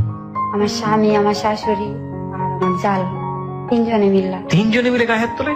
হ্যাঁ, মানে রাত্রেবেলা, কি কি কারণে গায়ে হাত তোলে? মানে এই টাকাটা নিয়া, মানে প্রতিদিন বলতো যে টাকার কথা। তো দেখা গেছে পরে সহ্য করতে না পাইলে আমি বলছি যে আপনারা যে 2000 টাকা পান না, 2000 টাকা কি আপনারা দিয়ে আসছিলেন? হুম, আর এ পর্যন্ত যে আমার বাপে যে খাওয়াইতেছে ই করতেছে, হিরা দেন না, 2000 টাকাই দেন, হুম, দিত না, শুধু এটাই বলছি। হুম। তো আমি নাকি আমার শাশুড়ির সাথে খারাপ ব্যবহার করছি, এটা নিয়ে আমার শাশুড়ি এরা ঝগড়া করতেছে, তা ভাইয়া আমারে বকতেছে ই করতেছে, মানে আমিও কথা কাটাকাটি করতেছি। এমন সব আমার স্বামী শুনছে করে। তো এত আগে থেকে আমার শাশুড়ির কথা শুনে, আমার শাশুড়ি যা বলে তাই। কি কাজ করতো উনি? রিক্সা চালায়। আচ্ছা, তো পয়সার রোজগার তো খারাপ থাকার কথা না। না, মানে ইনকাম করতো কিন্তু আমারে অশান্তি করতো, কষ্ট দিত। আচ্ছা, তো দেখা গেছে যে কষ্ট দেওয়ার পরে আমারে আমার বাড়ির যাইতে দিত না, আমার বাপের বাড়িতে। হুম, তো আমার আব্বা মানুষের কাছে শুনে যে আমার এই অশান্তি, মানে রাগ করে আমার আব্বা আসে না। তো আমার আব্বা করতো কি, এই যে ছোট ছোট ছেলে মেয়েরা লাকড়ি পাতার টুকরো কুড়াইতে যায় আমার বাড়ির দিকে, তো ওদের পাতার খাসার ভিতরে বাড়ির মধ্যে ভাত তরকারি মানে পাতার ভিতরে করে দিয়ে দেয়। তো এটি দেখলে তো আমার শাশুড়ি আরো ঝগড়া করতো। আমি করতাম কি, আমার প্রতিবেশী একটা জালের ঘরে যাইয়া এটি খাইতাম, খাইয়া আবার মানে এগুলা পাকঘর রাই খাইতাম। আচ্ছা, আমার জালের মাইয়া আইনা দিত, ওই ঘরে উয়ে খাইতাম, ওই ঘরে আবার রাই খাইতাম। আচ্ছা, আচ্ছা। তো এরকম করতে করতে, তো ওই দিন ভাইয়া ছিল বৈশাখ মাস, অনেক ঝড় বৃষ্টি, অনেক তুফান। তো কথা কাটাকাটির মধ্যে আমার মারে, তো এমন মায়ের দিচ্ছে, তো ঝড় বৃষ্টির মধ্যে গ্রাম এলাকায় এমনিতেও কারো করে কেউ যায় না, ঠিক আছে। সন্ধ্যার পরেই কিভাবে জানি কেমন একবারে নীরব হয়ে যায়। পরে ওরা ভাবছে আমি মারা গেছি। ওহো, মারা গেছি ভাইবা, মানে আমাদের এখানে একটা জায়গা আছে ভালো না, মানে ওইখানে দিনের বেলায় মানুষ যাইতে ভয় পায়, ঠিক আছে, মানে অনেক খারাপ জায়গাটা। তো ওটার মধ্যে মানে অনেক বড় একটা গর্ত আছে। আমাদের গ্রামে তো মাটির ঘর, ঠিক আছে, যে মাটি উঠায় ঘর দেয়, তো অনেক বড়, মানে এটার মধ্যে মানুষ নামলে উপরে থেকে দেখা যায় না, হুম, হুম, হুম। নিচে থেকে উপরের মানুষ দেখা যায় না। তো এটার মধ্যে পানি ভর্তি। তো আমি মইরা গেছি ভাইবা, রাত্রে মনে হয় 9:30 10টার দিকে, 8টা 9টার ভিতরে ঝগড়া হয়েছে, আমার মারছে। তো এতটুকুই বলতে পারলাম আমি। তারপর যখন আমি অজ্ঞান হয়েছি, তখন হেরা ভাবছে আমি মারা গেছি। এখন তো ওদের ভয় আমার করছে কি, রাত্রে করে 3 জনে নিয়ে মানে ওই গাটার মধ্যে ফালাই দিয়ে আসছে। আমার বাচ্চা তো আমার বাপের বাড়িতেই থাকে, আমার সাথে থাকে না। তো ফালাই দিয়ে আসছে পরদিন সকাল 10টার দিকে, যে ছোট ছোট ছেলে মেয়েরা লাকড়ি টুকাইতে যায়, ওরা যায় দেখে আমি এখানে পড়ে রয়েছি। তো ওরা মানে বলতেছে যে আমার ছেলের নাম নাইম, তো যে নাইমের মায় না এই ইয়ের মধ্যে পানির মধ্যে গিয়া শুয়ে রয়েছে, ভূতে ধরছে। তো আমার দাদি না খবরটা শুই না, মানে আমার দাদি একদম পাগল হয়ে গেছে, মানে পাগল যারা বলে আমার দাদি আমার বাবা। পরে শুনছি মানুষের কাছে ওরা বলছে যে ওরা কি করছে, আইসা আমার আনছে আমাদের নরসিংদী হাসপাতালে ভর্তি করছে, সদর হাসপাতালে। 2 দিন পরে আমার জ্ঞান ফিরছে। ওরা এই কাজটা করেছে মূলত যাতে করে আপনি যদি মরে যান তাহলে আপনার উপরে দোষ চাপাতে পারে। হ্যাঁ, বলবে যে আমারে মানে ভূতে ধরছে, এই করছে, মানে ওই জায়গাটা ভালো না। তো তো ওরা ওরা করতেছে কি, ওরা বলছে আমার বাপের যে কালকে রাত্রে নাকি আমি আমাদের বাড়িতে গেছি, যে এই তো কইছে নাইম রে, নাইমের অসুখ নাইম আনতে যায়, আমরা কি জানি। নাইম মানে আপনার ছেলে? হ্যাঁ। তো আমি সুস্থ হওয়ার পরে সব বলি খুইলা, বলার পরে আমার আব্বাও কইতাছে যে থাক, যা হয়েছে এই পর্যন্তই শেষ, তোরেও আমি পালমো, সেরাও আমি পালমো। মানে ছেলেটারও পালবে, মানে আপনার ছেলে? আর আমারে দিবে না। হ্যাঁ, আচ্ছা। আমারও পালবে, আমার ছেলেও পালবে, আমার আর দিবে না। আচ্ছা। তখন মানে ভাই সংসার কি, জীবনটা কি, বাচ্চা কি একটু একটু বুঝি, তো আমার আর দিবে না। তো আমার আব্বা যা বলে আমি তাই করি। তো আমার আব্বা নিয়ে নারী নির্যাতন একটা মামলা করে ওই সময়টাতে? হ্যাঁ, আমাদের নরসিংদী আচ্ছা। জজ কোর্টে। তো আমার আব্বার সাথে যে মামলা করি, তো আমার আব্বা বলতেছে যে আমি চাই না যে তোর সংসারটা ভাঙ্গা থাকে, একটা বাচ্চা চাই, কিন্তু হ্যাঁ একটু শাস্তি দিই। আমার আব্বা আমার বলতো, আর আমার দাদি বলতো যে না আর দিমই না, প্রয়োজন আমি বাড়ি বাড়ি গিয়ে ভিক্ষা করবো, আমার নাতির আমি খাওয়াবো। আচ্ছা, তো মামলা করার পরে কি হলো? তো মামলা করার পরে যখন কি জানি বলে যে নোটিশ আসে, যে আমি মামলা করে তারপরে ওদের বাড়িতে নোটিশ আসছে, আসার পরে নাকি আমার শাশুড়ি তো মানে অনেক দরজা ওই লোকটারে দৌড়াই দিচ্ছে।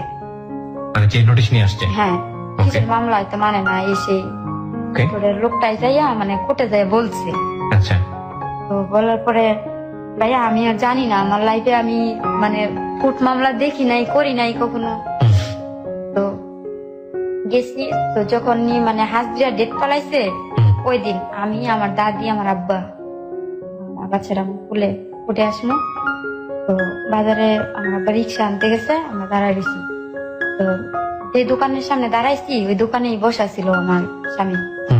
তো আমাদের শোনায় বলতেছে যে আজকে জামু যে শ্বশুর বাড়ি লাল দালানের ভাত খাইতে, দেই আমার একটু আটকায় ফিরায়, মানে অনেক কিছু আপনাদেরকে শুনিয়ে শুনে বলছে? হ্যাঁ। ওকে। তো আমার শাশুড়ি গেছে, আমার বাসুর গেছে, স্বামী গেছে, আমরা গেছি। তো যাওয়ার পরে ভাইয়া আমি শুধু আমার বাচ্চাটা কোলে নিয়ে কাঠগোড়ায় দাঁড়াইছি, এতটুকু বলতে পারবো। শুধু মানে কাঠগোড়ায় দাঁড়াইছি আমার বাচ্চাটা কোলে নিয়ে। আর এই জজ সাহেব উনি শুধু আমার বাচ্চাটা দেখলো, আমারে দেখলো, তারপর মানে ওদের আটকাই দিল। ঠিক আছে, এবার আটকাই দিচ্ছে। আটকাইছে পরে আমি মানে আমার কিছু জিজ্ঞেস করে নাই। না জিজ্ঞেস করে আটকে দিয়েছে? হ্যাঁ, কিছু জিজ্ঞেস করে নাই। তো জিজ্ঞেস করে নাই, তো পরে শুনছি আর কি, দ্বিতীয় হাজিরাতে যাওয়ার দিয়ে পরে শুনছি যে আমার বাচ্চাটা নাকি অনেক কান্না করছে ওর কাছে যাওয়ার জন্য, বাবার কাছে যাওয়ার জন্য।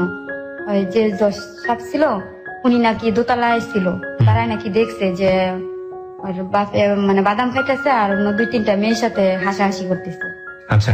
আমার বাচ্চাটা নাকি 2-3 বার ব্যথাও পাইছে বইরা, তাও ডাক দেয় নাই, নাই নাই। আচ্ছা, তো আটকায় দেওয়া বলে বলতে আপনি কি বোঝাচ্ছেন? মানে মানে জেলখানায় নিছে গা, আপনার জামাইকে জেলখানায় নিল? অ্যারেস্ট করছে। আচ্ছা। তো নেওয়ার পরে এখন হেরা আমার আর নিব না, হেরা যেমনি পারে যত টাকা লাগে এরা মানে ছুড়ে আনবো। আচ্ছা। এরকম করতে করতে ভাই অনেক জায়গা বিক্রি করছে আমার শাশুড়ি, বিক্রি করে টাকা খরচ করছে, কিন্তু বাইর করতে পারে না। আচ্ছা। একটা পর্যায়ে বলতেছে যে দেখেন এর তো নারী নির্যাতন,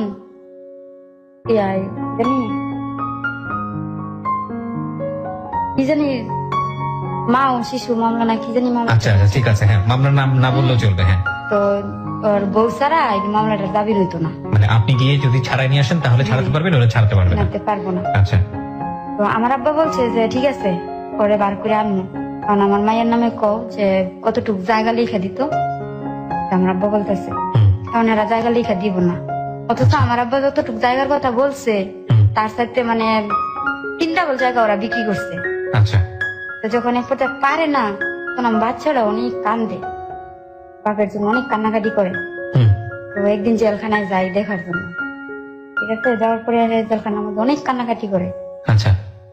তো কান্নাকাটি করার পরে আমার মায়া লাগে, তো বাচ্চাটাও কান্দে, হ্যাঁ কান্দে, থাক। মানে জামাইও কান্নাকাটি করছে। হ্যাঁ, তো ভাবছি যে ভাই জীবনে বাপ মা থাকা সত্ত্বেও বাবা মার আদর পাইছি না, আমার মতো কি আমার সন্তানও। তো ওই কথাটা বাড়িতে কারোর কাছে না বললে আমি আমার শাশুড়ির সাথে কোর্টে যাই, যাইয়া তো আপোষনামার মধ্যে আমি সিগনেচার করি যে আমরা মীমাংসা হয়ে গেছি, হুম, স্বামী স্ত্রী মিলে গেছি। আমি সাইন করে দেওয়ার পরে মানে ওরা জামিন দেওয়া দেয়। হুম, হুম, হুম। যে কথাটা আমার বাপে শোনার পরে মানে আমার বাপে আরো অনেক রাগ, কেন তুমি করলা এটা? হ্যাঁ। যে তোরে মাইরা ফালাই দিছে, হ্যারের জাস্ট একটু শাস্তি দেওয়ার জন্য করছি, তোরে তো কইছি না যে একবারে দিতাম না। হুম, অনেক রাগ। হ্যাঁ, জেলখানাতে আসার 1 সপ্তাহ পরে আমার মামা শ্বশুর আইসা আমাদের নিচ্ছে। আচ্ছা। নেওয়ার পরে ও জেলখানাতে বের হওয়ার 2 মাস পরে আমি আবার প্রেগনেন্ট। মানে কনসিভ করেন আবার? হ্যাঁ। জেলে ছিল কতদিন? 3 মাস। 3 মাসের মতো জেলে ছিল। আচ্ছা, তারপর তো জেল থেকে আসার 2 মাস পরে আমি আবার ই হই, কনসিভ করেন? হ্যাঁ। তখন আমার বাপের বাড়ি, আমার বড় ছেলে তো বাপের সাথেই থাকে, দেয় না, হুম, ওর টেনশন করি না। হুম, তো দেখা গেছে একটা উসিলা পাইছে আমি নাকি ই করবো। তারপরে আসার 2 মাস পরে আমি আবার দ্বিতীয় বাচ্চা ই করি, করার পর দেখা গেছে আমার মানে আমি আমার সংসারটা গুছাইতে চাইতেছি, জি। কারণ সে একটা সূত্র ধরছে আমার জন্য, জমি বিক্রি করছে, এই করছে সেই করছে, মানে ওরা যে ই করছে আমি যে বলতাম মানে মাঝে মধ্যে ভয় দেখাইতাম যে আমি কিন্তু মামলা উঠাই নাই, জি। আমার অশান্তি করলে মারলে আবার যাবো। তো এরা যে মানে একবারে আপোষনামা দিয়ে দিচ্ছে ওইটা আর আমি জানতাম না, ঠিক আছে, মানে একবারে করে মামলাটা উঠাই নিয়ে আসছি। হুম। আপনি কি মামলা একবারে তুলে নিয়ে আসছিলেন? মানে আমি জানতাম না, ওরা বলতো যে জাবিন নামা, কিন্তু আলটিমেটলি আপনি সাইন টাইন করে একেবারে মামলাটা তুলে দিয়েছেন, যাতে আর মামলা নাই। মানে ওরা ওই কাজটা করেছে, ওরা করছে, কিন্তু আপনি আমার ওই সাইন বলছে করে যে দিয়েছেন। জাবিন নামা তুমি সই দিলে তোমার মামলা থাকবো, তুমি খালি খালি কোনো রকম জাবিনই যাবে। বাইর করে নিবা। আচ্ছা, আচ্ছা। মাসে কিন্তু মাসে। আলটিমেটলি মামলাটা উইথড্র করে নিয়েছেন আপনি। হ্যাঁ, ওকে, সেটা আপনি বুঝতে পারেননি, আপনাকে কারসাজি করে আপনার কাছ থেকে তুলে হ্যাঁ, নিয়েছেন। হ্যাঁ। ঠিক আছে, তারপর? তো তারপরে ওই আমার আবার অশান্তি করে, তো বারবার তো আর মামলা করা সম্ভব না, হুম, কারণ নিজের কাছে একটা ই লাগে। তখন আর মানে বাবার কাছে যাই মানে কারো কাছে আর বলতেও পারি না যে আমার এরকম করে। হুম, তারপরে হ্যাঁ কাজ করে না, একদিন আচ্ছা। কাজে গেলে 2 দিন কাজে যায় না, 2 দিন গেলে 3 দিন কাজে যায় না, Okay. বাজার টাজার আনে না, মানে অনেক কষ্ট। ওকে। আমি মানুষের বাড়িতে কাজ করি, কাজ করে যাই করি। হুম, তো আমাদের এলাকায় নতুন একটা ফ্যাক্টরি তৈরি হচ্ছে, তা আমি ফ্যাক্টরিতে চাকরি নিই। আচ্ছা। ফ্যাক্টরিতে চাকরি নেওয়ার পরে কিসের চাকরিটা? যে স্পিনিং মিল, স্পিনিং মিল, মানে গার্মেন্টস এর চাকরি? হ্যাঁ চাকরি নেই ভাইয়া, বেতন মাত্র, কাজ তো আমি আগে কোথাও কাজ করি নাই, হুম। 970 টাকা বেতন। ওই কনসিভ করার অবস্থাতেই? হ্যাঁ, আচ্ছা। তো মানে ওই সময় বুঝি নাই যে আমি কি করছি, তারপর যখন বুঝতে পারছি তখন কি করবো, এটা নিয়েই আমি কাজ করি, হুম, ঠিক আছে। তো এটা নষ্ট করার জন্য অনেক ই করছি, 2 দিন হাসপাতালেও গেছি, যাওয়ার পরে মানে যতদিনই বলছি যে আমি এটা রাখবো না, হুম, হুম। ততবারই মানে আমার বড় ছেলেটা অনেক অসুস্থ হয়ে যায়, আচ্ছা, আচ্ছা। ঠিক আছে। তারপরে বাদ দিছি যে থাক, তা আছে ভাগ্যে, আর করবো না, একটার জন্য আমি 2টা হারামো, পরে আর করি নাই। তো মানে এদিকটা ওই করছে কি যে এটা ওর না, এই বাচ্চাটা তার না, মানে আপনার জামাই মনু না কি যেন নাম ছিল? মন না। মুন্না। মুন্না আপনার সেকেন্ড বেবিটা অস্বীকার করছে যখন বেবিটা পেটে। হ্যাঁ, আচ্ছা। এই বাচ্চাটা তার না, আমার শাশুড়িও বলে, তাইও বলে যে বাচ্চাটা তার না, মানে স্বীকারই করে না, আমার অনেক টর্চারিং করে। কমপ্লেক্সিটিটা কোথায় গিয়ে দাঁড়িয়েছে প্রিয় শ্রোতা, একবার চিন্তা করে দেখুন। তারপর মানে ওরা বলতেছে যে আমি জেলখানায় ছিলাম, বাচ্চাটা আমগো না, এই সেই, ওরা কোনো কোডের কোনো ইগো মানে উকিল টুকিলের হুম। কাগর সাথে ই করে যাইয়া আমার জেল কাটাইছে, হুম। অনেক বাজে মন্তব্য করতেছে। আচ্ছা। তো আমিও বলতাম, তর্ক করতাম যে ঠিক আছে তাহলে হিসাব করো, হুম। আপনারা সবাই হিসাব করেন, দেখেন দেখেন আমার বেবিটা আসলে তার কিনা হিসাব করে। হ্যাঁ, যে দেখেন ওই কতদিন জেলখানায় ছিল আর জেলখানাতে বেরোনোর কতদিন পরে আমার বেবিটা হয়েছে, আপনারা ই করেন করে এটা নিয়ে অনেকদিন তর্ক বিতর্ক চলতো। তারপর মাঝখান দিয়ে কই থাক, ওরা যখন অস্বীকার করে যে এটা হেগো না, এই কারণে আমি আর বেবিটা নষ্ট করবো না, হুম, হুম, হুম। ঠিক আছে। মানে আপনি জেদ চেপে গেল আপনার হ্যাঁ, প্রতি, হ্যাঁ। যে ওরা যখন বলতেছে যে এটা অন্য লোকের মানুষের, ঠিক আছে আমি আর এটা নষ্ট করবো না, ওকে। তা আমি আমার বেবিটা রাইখা দিলাম। আমার বেবিটা নিয়েই আমি কাজ করি। হুম, হুম। তো যেদিন নিয়ে আমার বেবিটা হইব জি। ওই দিনও আমি কাজ করে সারা এসিপ ডিউটি করে সকাল 6টা বাজে ডিউটিতে গেছি, 2টায় আসছি। হুম, হুম, হুম, হুম। 2টা বাজে ডিউটিতে আইসা রান্না বান্না করে গটর গুছায়া মানে রাত্র এসব নামাজের দিকে যায় আমার বেবিটা হয়। ওকে, ওকে। এটা কি মানে আপনার স্বামীর বাসাতেই হয় নাকি? হ্যাঁ, Okay. মানে আমার দাদি ওরা বলছিল আমার আব্বা তো আর আমার সাথে তেমন কথা বলে না এই ব্যাপারে, রাগ কইরা হুম, হুম, হুম। এমনি সবই দেয় আমারে, কিন্তু আমার সাথে বেশি কথা বলে না। ওকে। আমার খোঁজ খবর সবই রাখে।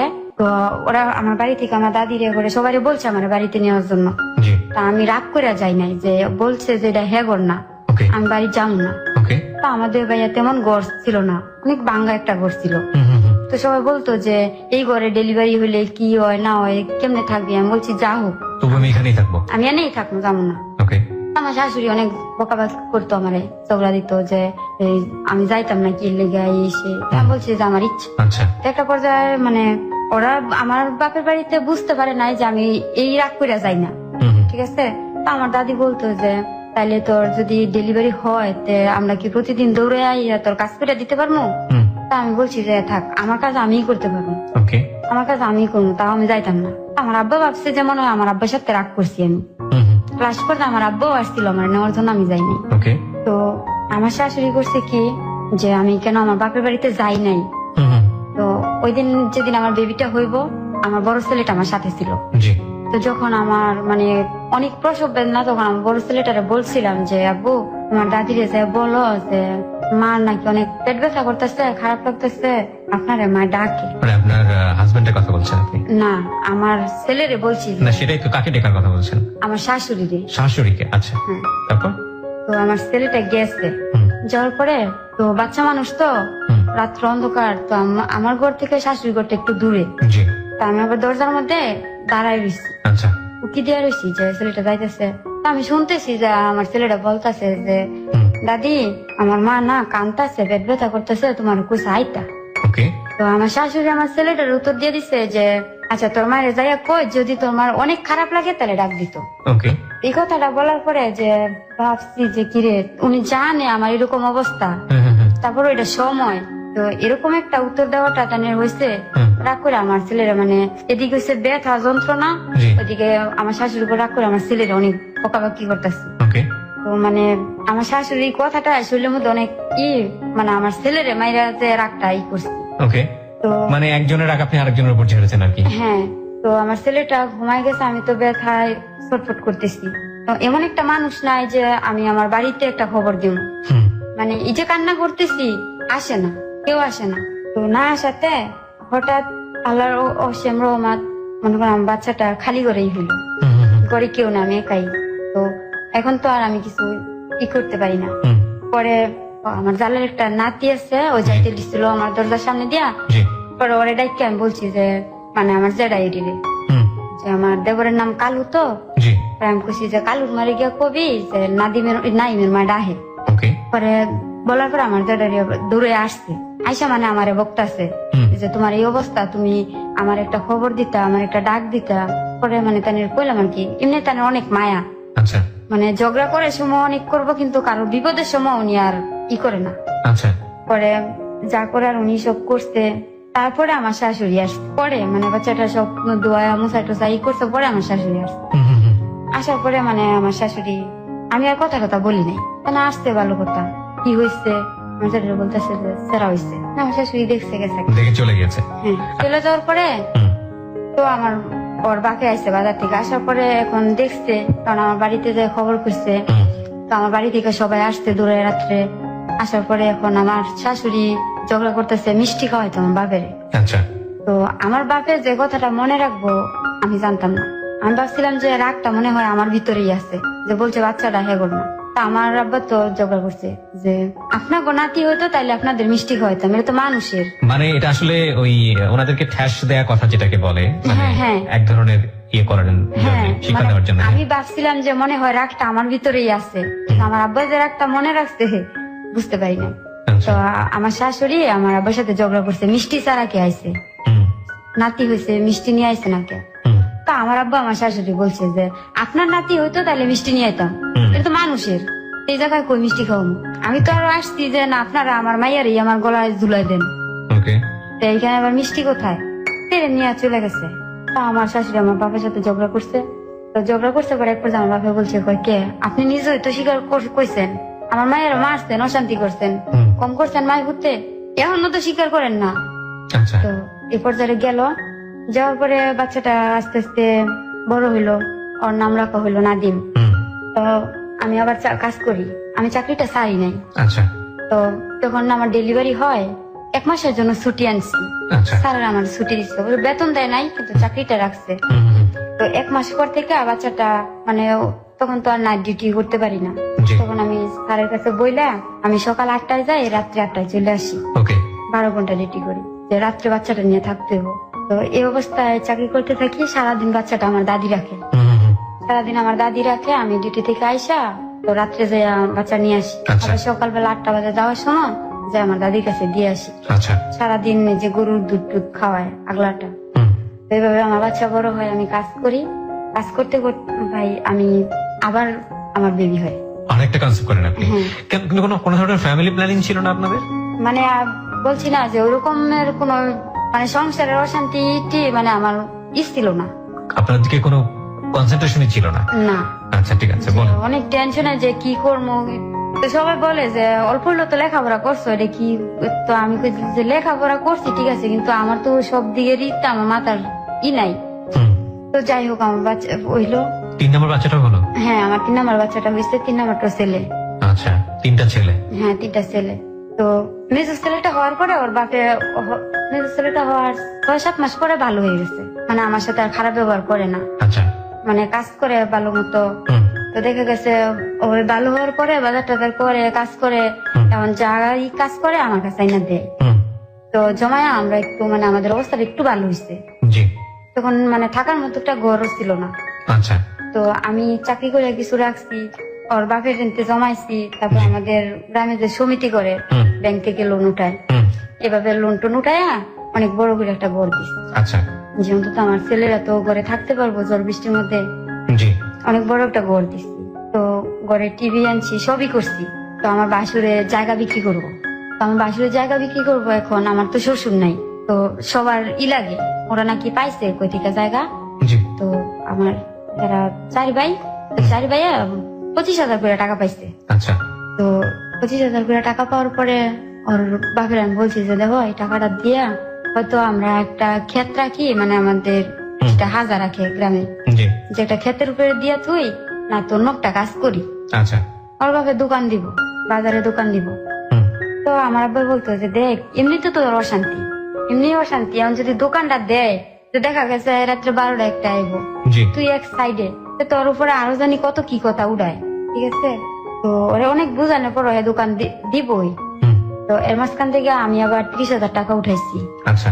ব্যাংক থেকে। আচ্ছা। তো সব টাকা নিয়ে দোকান দিব। তো ওই টাকাটা নিয়ে করছে কি, প্রায় আমাদের গ্রামের জন্য আমার ছোট ছেলেটা হয়েছে, ছোট ছেলেটা হওয়ার 5 দিনের দিন হুম। আর গ্রামের অন্য একটা মেয়ে নিয়ে আসে সিলেট মাজারে গেছে আচ্ছা। ঘুরতে। এই যে গেল আর কোন খবর নাই। আপনার হাজবেন্ড? আমার ছেলেটা 5 দিনের রাইখা গেছে, যেহেতু আর আসে নাই, সিলেট মাজারে গেছে, তা আসে না কি করবো, মারা গেছে, এই করছে সেই করছে। তা আমার শাশুড়ির সাথে কিন্তু যে যোগাযোগ আছে ওটা মানে আমার শাশুড়িও বুঝতে দেয় নাই। মানে আপনিও জানেন না বিষয়টা? না, আমি 3টা বাচ্চা নিয়ে আপনি একা? 3টা বাচ্চা নিয়ে এখন আমি একা। তো আমি কি করে চলবো, কিন্তু মানুষের বাড়িতে কাজ করি, আমি চাকরি করি, এভাবেই চলতে থাকি। তো একটা পর্যায়ে আমার ছোট ছেলের 5 দিনের রাইখা গেছে। আমার ছোট ছেলের বয়স যখন 1 বছরের হয়েছে, তখন আমি মানে আমার দেবর বাসুর হেরা ঝগড়া করে ই করে আমি একলা ই করতে পারি না, তখন আমি চলে আসছি আমার বাড়িতে। আচ্ছা। যে মানে তাদের সাথে আর আমি উঠতে পারতাছি না। হুম। তো আমি বাড়িতে চলে আসছি। আমি 1 বছর পরে যখন বাড়িতে আসছি, আমি বাড়িতে চলে আসার 1 সপ্তাহ পরে সে বাড়িতে আসছে, আচ্ছা। আমার হাজবেন্ড বাড়িতে আসছে। তো বাড়িতে আসার পরে আমি করছি কি যে রাগ কইরা যে ছোট ছেলেটা সবাই বলতেছে যে বাচ্চাটা যে দিয়ে তাহলে অন্তত হ্যাঁ তোরা নিব, হুম, কারণ ছোট বাচ্চা তো পুরুষ মানুষ পালা সম্ভব না। তো সবার কথা শুনে আমি আমার ছোট ছেলেটা না রাগ করে দিয়ে গেছি যে আমি পালছি অনেকদিন, আমি আর পালতাম না, আমি আর পারি না, আচ্ছা। আমার বাপেও পারে না, আমিও পারি না, এটা করে দিয়ে গেছি। ভাইয়া বিশ্বাস করবেন না, আমার বাচ্চাটা দেওয়ার পরে 1 ঘন্টার ভিতরে এসে 50,000 টাকা আমার বাচ্চাটা বিক্রি করে দিচ্ছে। আপনার বাচ্চাকে বিক্রি করে দিচ্ছে? বিক্রি করে দিচ্ছে, আপনার হাজবেন্ড নিজে? হ্যাঁ। তারপর? ও বাচ্চাটা বিক্রি করে দিছে। তা আমি তো রাগ খেয়ে গেছি। তো আমার অনেক অশান্তি থাকলো ভাইয়া, আমার যে 3টা বাচ্চা, সে তো কোনোদিন আমার বাবা আমার 3টা বাচ্চা যাতে কোনো খারাপ ব্যবহার করে না, আমার বাচ্চাদের এত আদর করে। মাঝে মধ্যে যদি রাগ করে আমি কি করি, তা আমার বাবা আমারে বহে চেহারা কি করছে। আমি কখনো আমার শাশুড়ির সাথে ঝগড়া করে আমার বাচ্চারা যদি রাইকা বাড়িতে গেছি, তা আমি বাড়িতে উঠতে পারছি না। আমার আব্বা বলতো যে হ্যাঁ কি অপরাধ করছে, চেহারা করে রাইখাইছিস কে, এটি তোর ভবিষ্যৎ। যদি ঝগড়া করে আমার বাপের নিয়ে যেতে পারছি আমার বাচ্চাগুলা, তাহলে আমার বাপে আমাদের টাকা দিছে, বাড়িতে না তো দিছে না। আচ্ছা, তো বাচ্চাটা তারপর বাচ্চাটা বিক্রি করে দিচ্ছে। আমি তো দিয়া বাড়ি যেয়ে বয়ে বলি না কারো কাছে যে আমি বাচ্চা দিয়ে আসছি। আমি তো ভাবছি যে ছোট বাচ্চা দিয়ে আসছি, কান্না শুরু করলে কিছুক্ষণ পরে নিয়ে আইবো। পরে আমার দাদি বলতেছে যে আমার ছোট ছেলের নাম রাখছে সুজন। আমার দাদি বলতেছে সুজন কই গো, আমি কথা বলি না, আমি ঘরে যাই কান্দি। তারপরে হঠাৎ কেনা জানে বাজার থেকে কইতেছে যে বাজারে যে কাগজ করতেছে, কাগজ করে লিখিত করে দিয়ে দিচ্ছে। ওরে করতেছে কয় রুকসানার ছোট ছেলেরা দেখছি এই জামাই কাজে জানি কাগজ করে দিয়ে লাইতেছে, 50,000 টাকা লইছে। পরে আমার দাদি দৌড়ে গেছে, আমার দাদি দৌড়ায় যাইয়া আমাদের গ্রামের মেম্বার চেয়ারম্যান সবাই দৌড়া আমার ছেলেটা নিয়ে আসছে। তারপর মেম্বার চেয়ারম্যান হ্যাঁ জিজ্ঞাসা করে কয় তা আমার দিয়ে গেছে, আমি কি করবো, আমি ফালতারমু, ছোট বাচ্চা আমি ফালমু, এই বলে নিত না। পরে আমরা বাচ্চাটা নিয়ে আসছে, আসার পরে আমি 3টা বাচ্চা নিয়ে আমার বাপের বাড়িতে তাই কাজ করি। কিন্তু আমার সৎমার অত্যাচার এত বাড়ে যা বলার মতো না। তো আমার বাচ্চারা একটু বড় হয়, দুষ্টামি করে, মানুষের সাথে ঝগড়া করে, এর নিয়ে আরো অনেক অশান্তি। আমার ছোট ছোট চাচার তো ভাই আছে, তাদের সাথে ঝগড়া করে। তো আমি তো বাড়িতে থাকি না, আমার দাদি আমার বাচ্চা কোলে নিয়ে হাঁটে। আমার দাদিরে আমার ছেলেরা মা ডাকে, এখনো আছে আমার দাদি। আমার ছোট ছেলেটা জানে আমার দাদি ওর মা। তো আমার বাচ্চা কোলে নিয়ে হাঁটে, আমার দাদিরা আমার কাকিরা খাবার দেন না, আমার সাঁজেরা খাবার দেন না। নাতি পালছে যারা জীবন, নাতির ঘরের বুদ্ধি লইয়া পালে, বুড়ির কত তেল হয়েছে, বুড়ির আরো বিয়া দেব দেবো, অনেক বাজে বাজে কথা বললে। আমার দাদি শুধু কান্দে, কিছু বলতে পারে না। এইসব কিছু দেখলাম ভাই আমার বাড়িতে ভালো লাগে না, আমি বাড়িতে চলে যাই। বাড়ি থেকে বের হয়ে যান? বাড়ি থেকে বের হয়ে যাই, কারণ আমার জীবনটা এতই এর মধ্যে গেছে, আমি আর লোড নিতে পারতেছি না। কোথায় বের হয়ে গেলেন? বের হয়ে যাই, যে তাদের সাথে চাকরি করতাম, ওইখানে একটা মেয়ের সাথে আমি সব বলতাম আমার কথা। একটাই কইতো এক কাজ কর, তোর বাচ্চা তোর দাদি পালায়, তো তুই চাকরি কর, এটা কোয়ার্টারে থাক, মিলের ভিতরে কোয়ার্টারে থাক। আমি স্যারের কই তোর ভিতরে একটা কোয়ার্টারের মধ্যে একটা লয়ে দেয়, সিট লয়ে দেয়, কোয়ার্টারে থাকবি, বেতনে টাকা বাড়িতে পাঠাই দিবি, তোর কোয়ার্টারে ভাড়া লাগতো না, তোর খাওয়ার খরচটা টাকাটা বাড়িতে পাঠাই দিবি, আর সপ্তাহে একদিন ছুটি আছে যাইয়া যাই দেখাবি। তো এর বুদ্ধিমত্তা ভাই আমি কোয়ার্টারে থাকে কাজ করি। তো কাজ করার পরে আমি যখন পুরা কাজ শিখে লাইছি, তখন এই যে আমাদের বাবুরহাট বলে, নরসিংদী বাবুরহাট, মানে বাচ্চা কাছে আপনার দাদির কাছে রেখে এসে আপনি কোয়ার্টারে কাজ শিখলেন? ওকে, কোয়ার্টারের কাছ থেকে কাজ করেন আর কি? হ্যাঁ। তো নরসিংদী বাবুরহাট যে বলে, ওইখানে একটা গার্মেন্টস হয়েছে আমার। তো এখানে আমার 3,000 টাকা। তো ওইখানে নাকি বেতন 5,000 টাকা, হাজিরা গোনা সবকিছু সব টোটালি খরচ মিলা 6,000 টাকা বেতন। তো অনেকেই চলে যাইতেছে আমার সাথে। তো আমি বলছি যে ঠিক আছে তাহলে আমিও যাবো, আমি এখানে 3,000 টাকা পাই, এখানে 6,000 টাকা না, আমি যদি একটা বাসা ভাড়া থাকি আমার 1,000 টাকা বাসা ভাড়া লাগবো, তাও তখন 2,000 টাকা থাকে। আমি ওইখানে যাই চাকরি নেই, তো একটা রুম ভাড়া নেই 500 টাকা, ছোট একটা বারান্দার room, জি। যে শুধু আমি থাকতে পারি। তো 500 টাকা রুম ভাড়া। ভাইয়া যে বাড়িতে রুম ভাড়াটা নেই, মানে বাড়ির লিপটা এত ভালো, আমার মনে হয় যে উনি আমার মা, উনি আমার এত বুঝায়, এতই করে। আমাকে আসার সময় আমি ফোন দিছি, তুমি কালাম আমি চাইতেছি আমার জীবন লাইফ স্টোরি বলার জন্য। উনি আমার এতই করতো, উনি নিজে না খাইয়া খাইয়া আমার খাওয়াইতো। আমি বাজার করতাম না, আমি উনার উপরেই খাইতাম। কইতো যে আমার বাচ্চারই দেখা ওনার মায়া লাগতো, আমার জীবনের কথাগুলো শুই না দেখা ওনারে নিয়ে গেছিলাম আমার বাড়ি। যাওয়ার পরে দেখা এসে সব দেখার পরে কইতো ওনারা মাঝে মধ্যে রুম ভাড়া সহ 1000 টাকা দিতাম মাসে। এমন করে ওনার বাড়িতে চাকরি করি। তো হঠাৎ করে আমার একটা বান্ধবী একটা ছেলের সাথে প্রেম করছে। তো প্রেম করার পরে বিয়ে করব, তো বিয়ে করব, তো ওর সাথে কোর্টে গেছি। আচ্ছা। কোর্টে যাওয়ার পরে যে কোর্টের মুহুরি আছে, ওই একটা মুহুরির সাথে পরিচয় হয়। হঠাৎ উনি দুষ্টামি করে, তখন আমি একটা মোবাইল দিচ্ছি। হুম। তো দুষ্টামি করে উনি বলতেছে যে তোমার নাম্বারটা দিয়ে যাও। তা আমি দুষ্টামি করে নাম্বার দিয়ে আসছি। ওখান নতুন মোবাইল নিছি, এমনিতেই শুধু নাম্বার উঠাইতাম, ফোন দিতাম, শুধু শুধু বানায় বানায় ফোন দিতাম। তো ভাবতাম যে ফোনে কথা বলে জানি কেমন লাগে। হ্যাঁ। তো দিয়ে আসছি, উনি কথা বলতো, আমি কথা বলতাম, উনি কোর্টের মুহুরি। তো একটা পর্যায়ে মানে তানের সাথে আমার ভালো একটা সম্পর্ক হয়। তো আমার সবকিছু উনি জানে, আমার লাস্টে সবই জানে। জানার পরে সবকিছু যাই না, উনি আমার সাথে মানে একটা অফার করে সম্পর্ক করার। তো উনি কি বিবাহিত ছিল? হ্যাঁ, উনি বিবাহিত ছিল। উনি আপনার সবকিছু জেনেছে এবং এটা খুব স্বাভাবিক, আপনার সম্পর্কে বুঝতে পেরেছে যে আপনার একটা সাংসারিক দুর্বলতা আছে, এটা খুব সহজেই বোঝা যায়। তারপরে উনি অফার করে। অফার বলতে কি, প্রেমের সম্পর্ক নাকি অন্য কোনো ধরনের অনৈতিক সম্পর্ক? না মানে আমার বিয়ে করব, এরকম একটা কথা বলে। আমার বিয়ে করব। তখন তো আপনার ডিভোর্স হয়নি হাজবেন্ডের সঙ্গে? ডিভোর্স কি হয়েছে? হ্যাঁ, আমি পরে ওর বাবার ডিভোর্স দিয়ে দিচ্ছি, ওর বিয়ে করছে। মানে না না, আপনি যখন এই সম্পর্কের সঙ্গে জড়াচ্ছেন, মানে এই ধরনের যে আপনাকে মুহুরি অফার করেছে, তখন কি আপনি ডিভোর্স? হ্যাঁ। তখন আপনি ডিভোর্স হয়ে গেছেন? হ্যাঁ, যখন আমার বাচ্চাটা বিক্রি করে ফেলছিল তখনই আপনি তখনই divorce ডিভোর্সটা দিয়ে দিয়েছেন। আচ্ছা, বলেন তারপর। তারপরে আমি বলছি যে আচ্ছা ঠিক আছে, আপনি তো সবই জানেন। উনি আবার আমাদের বাড়িতে আসা যাওয়া ছিল, আচ্ছা। ওনার আব্বা মুহুরি ছিল, আমার আব্বার সাথে পরিচয় ছিল। আচ্ছা। ছোটবেলা যাইতাম, দেখতাম, ওই সময়তেই উনি ই করতো। আচ্ছা। তা আমি বুঝতাম না, ওই সময় বুঝতাম না।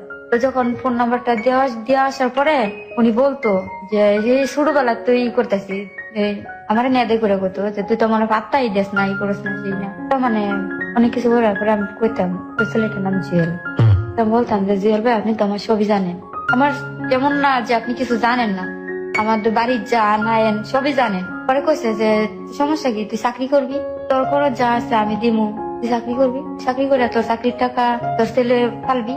হুম। তো অনেক কিছু কইরা তো হঠাৎ একদিন বলতেছে তার সাথে বেড়াইতে যাওয়ার জন্য। তো আমি বলছি আচ্ছা ঠিক আছে, তো ওর সাথে বেড়াইতে যাই নরসিং দিয়ে হাতির দিয়া।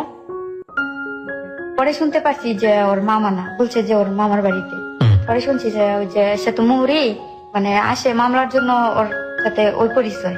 হুম। তো ওইখানে যে পরিচয় দিচ্ছে যে আমরা স্বামী স্ত্রী, ঠিক আছে। তো ওইখানে রাত্র থাকছি, তার সাথে আমার ফিজিক্যাল রিলেশন হয়ে যায়। হ্যাঁ। ওকে।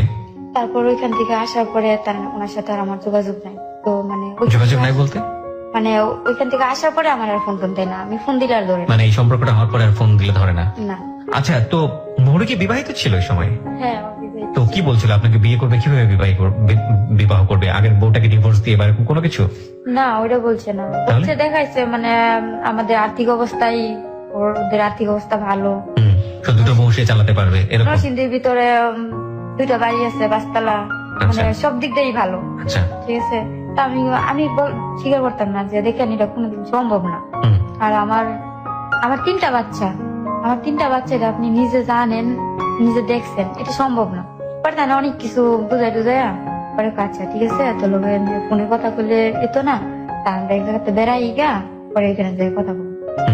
তো ওর সাথে গেলাম, ওইখানে যে পরিচয় দিছে যে আমি বউ, স্বামী স্ত্রী পরিচয় দিছে। দেওয়ার পরে ওইখানে তো আর তেমনই করতে পারি না, বাধা দেওয়ার কোনো সুযোগ ছিল না, না। এবং আপনার সুযোগের সে সদ্ব্যবহার করেছে। তারপর মানে ওইখান থেকে পরদিন সকালে আসার পর থেকে সে আর আমি ফোন দিলে আমার ফোন ধরে না, কাইটা দেয়, কন্টিনিউ আমার নাম্বারটা ব্যাক লিস্টে থাকে। তো আমি যদি অন্য কোনো নাম্বার দিয়ে ফোন দেই, মানে আমার কণ্ঠটা শোনার পরেই ফোন কেটে দেয়। ফোন কেটে দেয়। আচ্ছা। অনেক সময় দেখা গেছে যদি ব্যাক লিস্ট অন করে অফ করে নাম্বারটা চালু থাকে, তো অন্য ছেলেদের দিয়া ফোনটা রিসিভ করা, বিভিন্ন ধরনের কথা বলানোর পরে অনেক কিছু ভাইবা, নিজের জীবন থেকে একটা দুর্ঘটনা ভাইবা মাথা থেকে ফালাই দিছি। আচ্ছা থাক, আমার জীবনে একটা অ্যাক্সিডেন্ট, আচ্ছা হয়তো ঘুমাইছিলাম, স্বপ্ন দেখছি, ঘুম ভাঙছে, স্বপ্ন শেষ, ওকে ওইরকম একটা ভাইবা জীবনটা আবার স্বাভাবিক মাইনা নিছি। আচ্ছা তো চাকরি করতেছি ভালো, তো ভালো চাকরি করার পরে কি কারণে জানি 2-3 মাস পর আবার নরসিংদী যাই কোর্টে। যাওয়ার পরে ওনার সাথে দেখার পরে মানে উনি আবার সেই আগের মতো, তো উনি, আমি বলতেছি যে আপনি আমার ফোন ধরছেন না, এই করেন না, সেই করেন না, মানে অনেক কথা বলছি। তো বলতেছে যে ফোন ওনার কাছে ছিল না, উনি বাসায় ছিল না, বাইরে ছিল, অনেক বুঝাইছে।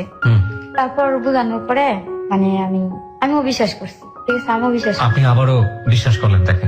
হ্যাঁ, আমি আবার মানে এমন ভাবে বলছে যে বিশ্বাস না করার মতো না, তা আমি বিশ্বাস করছি। করার পরে এখন উনি বলতেছে যে ওইদিকে একটা বাসা নেওয়ার জন্য, একটা বাসা নেওয়ার জন্য আমার সাথে আমি থাকবো। পরে আমি বলতেছি যে আমি আপনার সাথে কেমনে থাকবো, আমি তোর বিয়ে করবো। ঠিক আছে, বিয়ে করেন, মনে করবেন, আর আমি চাকরি করি, আমি না তো কিছু চিনি না, আমি না কই চাকরি করবো, আপনি না হয় আমার খাওয়াইবেন, ঠিক আছে, কিন্তু আমার 3টা সন্তান, আর আমার 3টা সন্তানের সাথে মনে করেন এখন আমার দাদা দাদিরও আমার পালতে হয়, কারণ আমার সন্তান পালে, তখন তো আর কেউ খাওয়ায় না। এখন আমার নিজে না খাইয়া হলো, আমার চুরি করে হলো আমার দাদা দাদির খাবারটা আগে দেখতে হইব। পরে কয় তাহলে তুই যেন থাকস, হেন মানে পরে মানে অনেক কিছু করার পরে মানে এমন করছে, আমার দুর্বল বানাইছে। পরে বলতেছে যে মানে উনি আমার বাসায় আইবো, আমার বাসায় আসবো, ভালো কথা। মানে ওই দিন ছিল শুক্রবার খুব বন্ধ। পরে ওই দিন ফোন দিয়া বলতেছে, তারপর আবার শনিবার, ওই দিনও তো বন্ধ, তো শনিবার দিন ফোন দিয়া অনেক রিকোয়েস্ট করতেছে বাসায় আওয়ার জন্য। আচ্ছা পরে আমি কই দেন আমার ভয় লাগে, তো দিয়ে নেই কেউ কিছু জিগায়, আমি কি কম। পরে কই কে কবি তোর জামাই, আমি তো না 1 বছর যাবত থাকতেছি, চাকরি করতেছি, লোকজন তো চেনে, আমার তো সবাই চিনে, রাইট, আর সবাই চিনে যে আমি একলা থাই, বাকি তো চাকরি করি। পরে কবি যে বিয়া করছি না, তো বাড়িওয়ালারে বাড়িওয়ালিরে দিস, আমি ফোন ধরা দিস, আমি কথা কম, ঠিক আছে। পরে আমি পরে কথা কইলেন, পরে আজকে তো শনিবার, আজকে তো সম্ভব না, পরে আমরা রবিবারে কোটাইয়া বিয়ে করলাম, ঠিক আছে। তো অনেক কিছু করে ভাইয়া সময় কি জানি কয় যে আমারও শয়তান বড় করছে। আমি বলছি আচ্ছা ঠিক আছে, কথায় কথা আমি বাড়ি এলি রে বলছি যে খালাম্মা এই ঘটনা আমি তো আপনাকে কারো কাছে কই নাই, আমি তো বিয়ে করছি।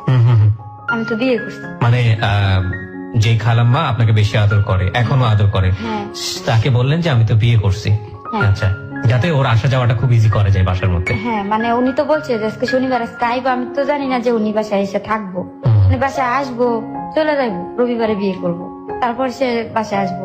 তা আমি বলছি যে খালাম্মা আমি তো বিয়ে করছি, কারণ আমি যদি বলি যে একটা ছেলের সাথে আমার সম্পর্ক আছে, তাহলে তো বাসায় ভাবে থাকতে দিবে না, বাসায় আসতেই দিবে না। তো আমি বলছি যে আমি বিয়ে করছি, মানে বইলেও ভয় পাইতেছি যে বাড়িওয়ালার ছেলেরা আছে, যদি বলে যে বিয়ে করছো ভালো কথা, বিয়ের কাগজ কই কি কই, তখন কি করবো, আমি মনের মধ্যে ওই ভয়টা পাইতেছি। তারপরে ওনারে ফোন ধরা দিছি, কথা তো উনি অনেক কথা বলছে, তো এত ভালো কথা বলছে যে মানে আমার সাথে আপন হয়ে গেছে উনি তাদের কাছে, খালাম্মার কাছে। তো বাসা আসতে বিকাল বেলা, আসার পরে মিষ্টি টিষ্টি নিয়ে আসতে, তো এখন তো আর আমি যাইবো না, আমি তো ওনারা বলতেছি চলে যাইতো, এখন তো মানে বাসারও সবাই আমারে বিরে ধরছে যে বিয়ে করছো, তো জামাই আইসে, তো জামাই আজকে যাইবো, এখন আমি পড়ছি সবার চাপের মধ্যে। তো ওনার বাসায় রাখার পরে ওই দিনও তার সাথে আমার ফিজিক্যাল রিলেশন, তো এমনি ভাবে উনি রবিবারে বিয়ে করতে পারে নাই, ওনার নাকি এই করে মুড়ি দেখে করে বিয়ে হইব না, ঢাকা আসতে হবো, এগুলো উনি আপনাকে বলেছে? ঢাকা আসতে হবো, এখন আমার আসতে হবো না, আমি কাগজ টাগজ ছবি টবি দিলে। তো তারপর 1 সপ্তাহ পরে আরেকদিন যায় বাসা, তো এখন তো আর কেউ নিষেধ করে না, যেহেতু জামাই সবাই জানে। তো যাওয়ার পরে এই জাস্ট স্বামী পরিচয় দেওয়ার পরে উনি 2 দিনে বাসায় যায়, আর 3 দিন ওনার সাথে আমার ফিজিক্যাল রিলেশন, তারপর থেকে আর আমার ফোন ধরে না, ঠিক আছে। তো এক পর্যায়ে মানে আমি ডাক্তারের কাছে যাই, কিছু টেস্ট করানোর পরে দেখি যে আমি প্রেগনেন্ট। মাই গুডনেস, ঠিক আছে। তো আমি প্রেগনেন্ট, এখন আমার তো এটা নষ্ট করতে হবে, আমার সমাজ তো আমার জায়গা দিব না, কারণ আমার স্বামী নাই। This is the hardest reality of this, মানে অফ হার লাইফ। এবং এটা রেডিওতে শুনতে আপনাদের হয়তো বা অনেকে একটু চমকে যেতেও পারেন এই সিচুয়েশনে এসে, বাট এই সমাজের কোনো বিচ্ছিন্ন ঘটনা এটা না, এরকম অনেক রোগী আছে, এরকম অনেক মহুরি আছে হয়তোবা, এবং এরকম এর চেয়েও বেশি অনাকাঙ্ক্ষিত ঘটনা আমাদের সমাজে আছে। যাই হোক, অবাক হওয়াটাই স্বাভাবিক, অবাক জীবনেরই একটা অংশ। বলেন তারপর। এবং এই জন্যই হয়তো আমরা বলি যে life is more than drama. তারপর আমি প্রেগনেন্ট এখন তো মানে আমি আর কারো কাছে বলি না, হুম, যেটা বলার মতো না। জি, এখন নিজে নিজে ওষুধ খুঁজি যে কিভাবে কি করা যায়। আচ্ছা, এখনো তো এগুলো করি নাই, চিনি না, জানি না। হুম, তো ভালো লাগে না, কাজে যাইতে পারি না, মানে কোনো কিছুই ঠিক মতো ডিউটিও করতে পারি না। তো আমি বাড়িওয়ালির কাছে বলি, সব খুলে বলছি, এখন সত্যিটা ওনার খুলে বলছি হুম, যে অন্তত আমার বাঁচতে হইব। বলছি যে খালাম্মা এই ঘটনা, তো তাই না আমার অনেক বোকা দিছে, ই করছে, আর বকছে যে ভালো জানছি, ভদ্র জানছি, হুম, এরকম। পরে প্রথমে উনি বলতো যে না তুমি বাচ্চা নষ্ট করো না, খোঁজ খবর নেই না, দেখেছে তোমার বিয়ে করছে না, হুম, বাচ্চা হইলে তুমি বাচ্চা লইয়া সামনে গিয়ে দাঁড়াইবা। উনি বলতো আমার এটা। ওকে, তো আমি তো জানি যে কি হয়েছে। পরে এক পর্যায়ে আমি সত্যি কথা বলার পরে তো আমি বাচ্চাটা নষ্ট করি। বাচ্চাটা নষ্ট করার পরে আমি বেশ কিছুদিন অসুস্থ থাকি। হুম। অসুস্থ থাকার পরে আমার চাকরিটা চলে যায়। আপনি কি ওনাকে জানিয়েছিলেন যে আপনি বেবি কনসিভ করেছেন? হ্যাঁ, উনি কি বলেছিল? উনি আমারে অনেক অভদ্র ভাষায় কথা বলছে যে কার বাচ্চা, কিসের বাচ্চা, মানে ভাষা প্রকাশ করার মতো না। এই জায়গাটায় দুটো জিনিস হতে পারতো। একটা হচ্ছে উনি চাইলে এই বেবিটা নিয়ে মামলা করতে পারতেন কোর্টে, এবং যদি মামলা করতেন তাহলে যে ভদ্রলোক এই কাজটা করেছে, ভদ্রলোক বলাটা ঠিক হবে না, অভদ্রলোক অফকোর্স, তিনি কিন্তু লং টার্মের জন্য ফেসে যেতেন। এবং আইনি বিচার, বিশেষ করে নারী নির্যাতনের যে বিচার, সেটা কিন্তু খুব শক্তিশালী বাংলাদেশে। কিন্তু কথা হচ্ছে, যদি মহিলাটা এই কাজটা করতেন, সমাজ তাকে কোন চোখে দেখতো? ধরুন ওই ছেলেটার বিচার হলো বা আদৌ হলো না, অথবা সেই ছেলেটা বিপদের মধ্যে থাকলো, শেষ পর্যন্ত রেজাল্ট কি হতো?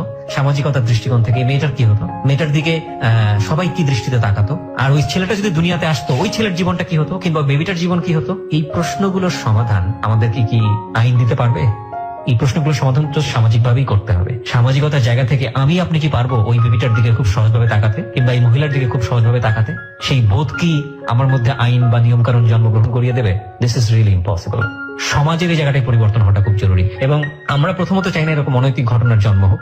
আমরা প্রথমত চাই না যে একটা শিশু যদি একেবারে রুট কজ খুঁজতে যায়, যে এই যে মেয়েটির আজকে এইরকম একটা দুর্দশা, এই দুর্দশার পেছনে আসলে মূলত কে দায়ী, তাহলে ওর পরিবার, ওর বাবা মায়ের বিচ্ছিন্নতা, ওর মা, যে মা পাগল থাকা অবস্থায় প্রপার ট্রিটমেন্ট হয়তো পেলো, তার ফ্যামিলি থেকে পায়নি, এবং সে অবস্থা তার ফ্যামিলিতে ফিরে আসা, তখন ওর মার কাছে ওদেরকে বড় হতে না দেয়া, ওর বাবার কাছ থেকে ওর আসল মায়ের বিচ্ছিন্নতা, সৎ মায়ের ঘরে অনাদারে বড় হওয়া, এবং একটা পর্যায়ে গিয়ে অপাত্রের হাতে, মানে কুচ চরিত্রের একজন লোকের হাতে তুলে দেওয়া, এবং তারপরের একের পর একটা ঘটনার সাথে কিন্তু একটা ঘটনা জড়িত, এবং সমাজে সেখানে কি ওর করার কিছুই নেই। যাই হোক, আমাদের বাস্তবতা মেনে নিয়ে সামনের দিকে এগোতে হবে। This is the hardest reality of the society. বলুন তারপর। তারপর আমি বাচ্চাটা নষ্ট করার পরে এখন মানে লজ্জায় আমি বাড়িয়ালির সাথে যে ভালো একটা সম্পর্ক ছিল, ওনার কাছে মানে একটা কিছু চাইতে পারি না। তো আমার ছোট ছেলেটা অনেক অসুস্থ। 1 মাস পরে আমার দাদি ফোন দিছে, ফোন দিয়া বলতেছে যে সুজনের যদি তোর দেখতে মন চায় তাই দেখে যাই, তোর টাকা দরকার। সুজন মানে আপনার ছেলে? হ্যাঁ, আমার ছোট ছেলে। একদম ছোট ছেলেটা? হ্যাঁ। তারপর একজনের কাছ থেকে 50টা টাকা নিয়ে আমি বাড়িতে যাই। তো যাওয়ার পর আমার বড় ছেলে, মেজো ছেলে সবাই দৌড়ে আসছে, মা আসছে। তো অন্য সময় তো যাওয়ার সময় অনেক মজা করে যাওয়ার ফল টল নিয়ে যেতাম। তো ওই সময় তো আমার চাকরিটাই কিছু নাই। তো যখন প্রতি সপ্তাহে বাড়িতে যেতাম, তো এই যে নরসিংদী 5 দোনা বলে, 5 দোনা মোর ফলের দোকান আছে, ফলের দোকান থেকে আমি প্রতি সপ্তাহে ফল টল নিয়ে আসতাম।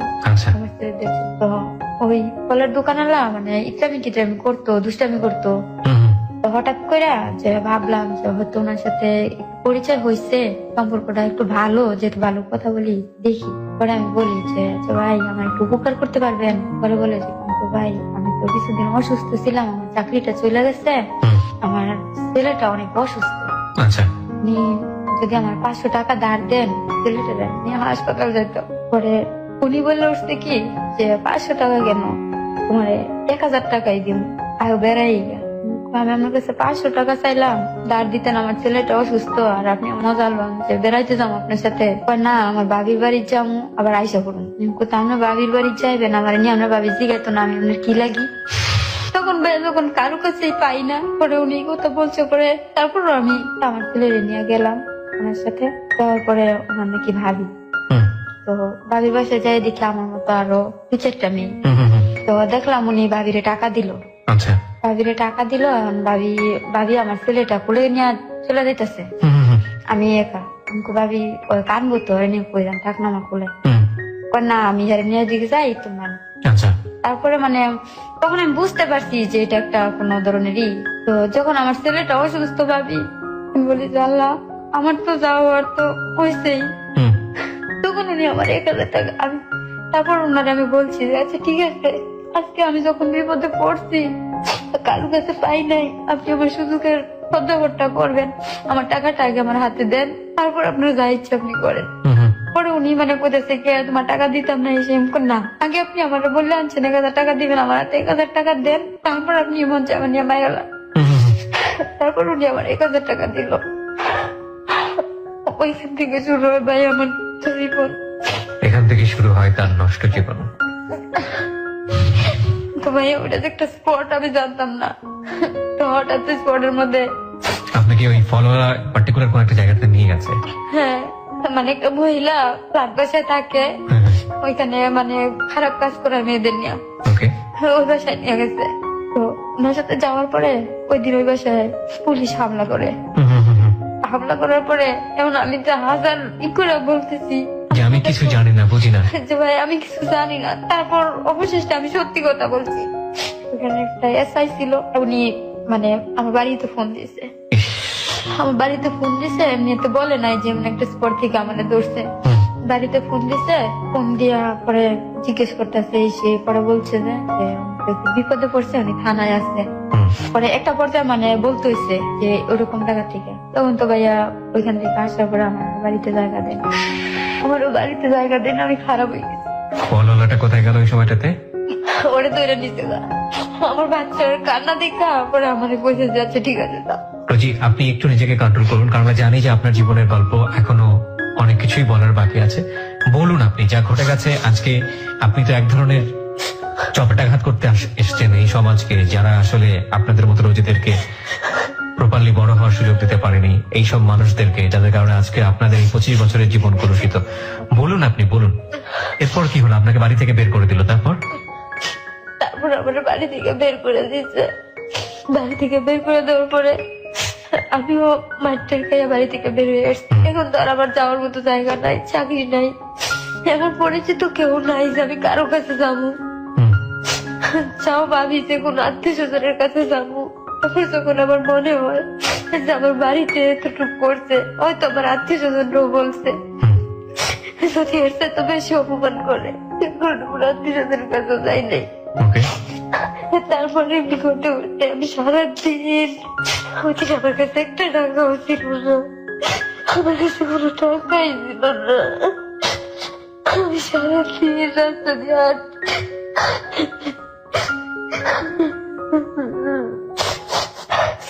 আমি সারাদিন রাস্তা দিয়ে আছি।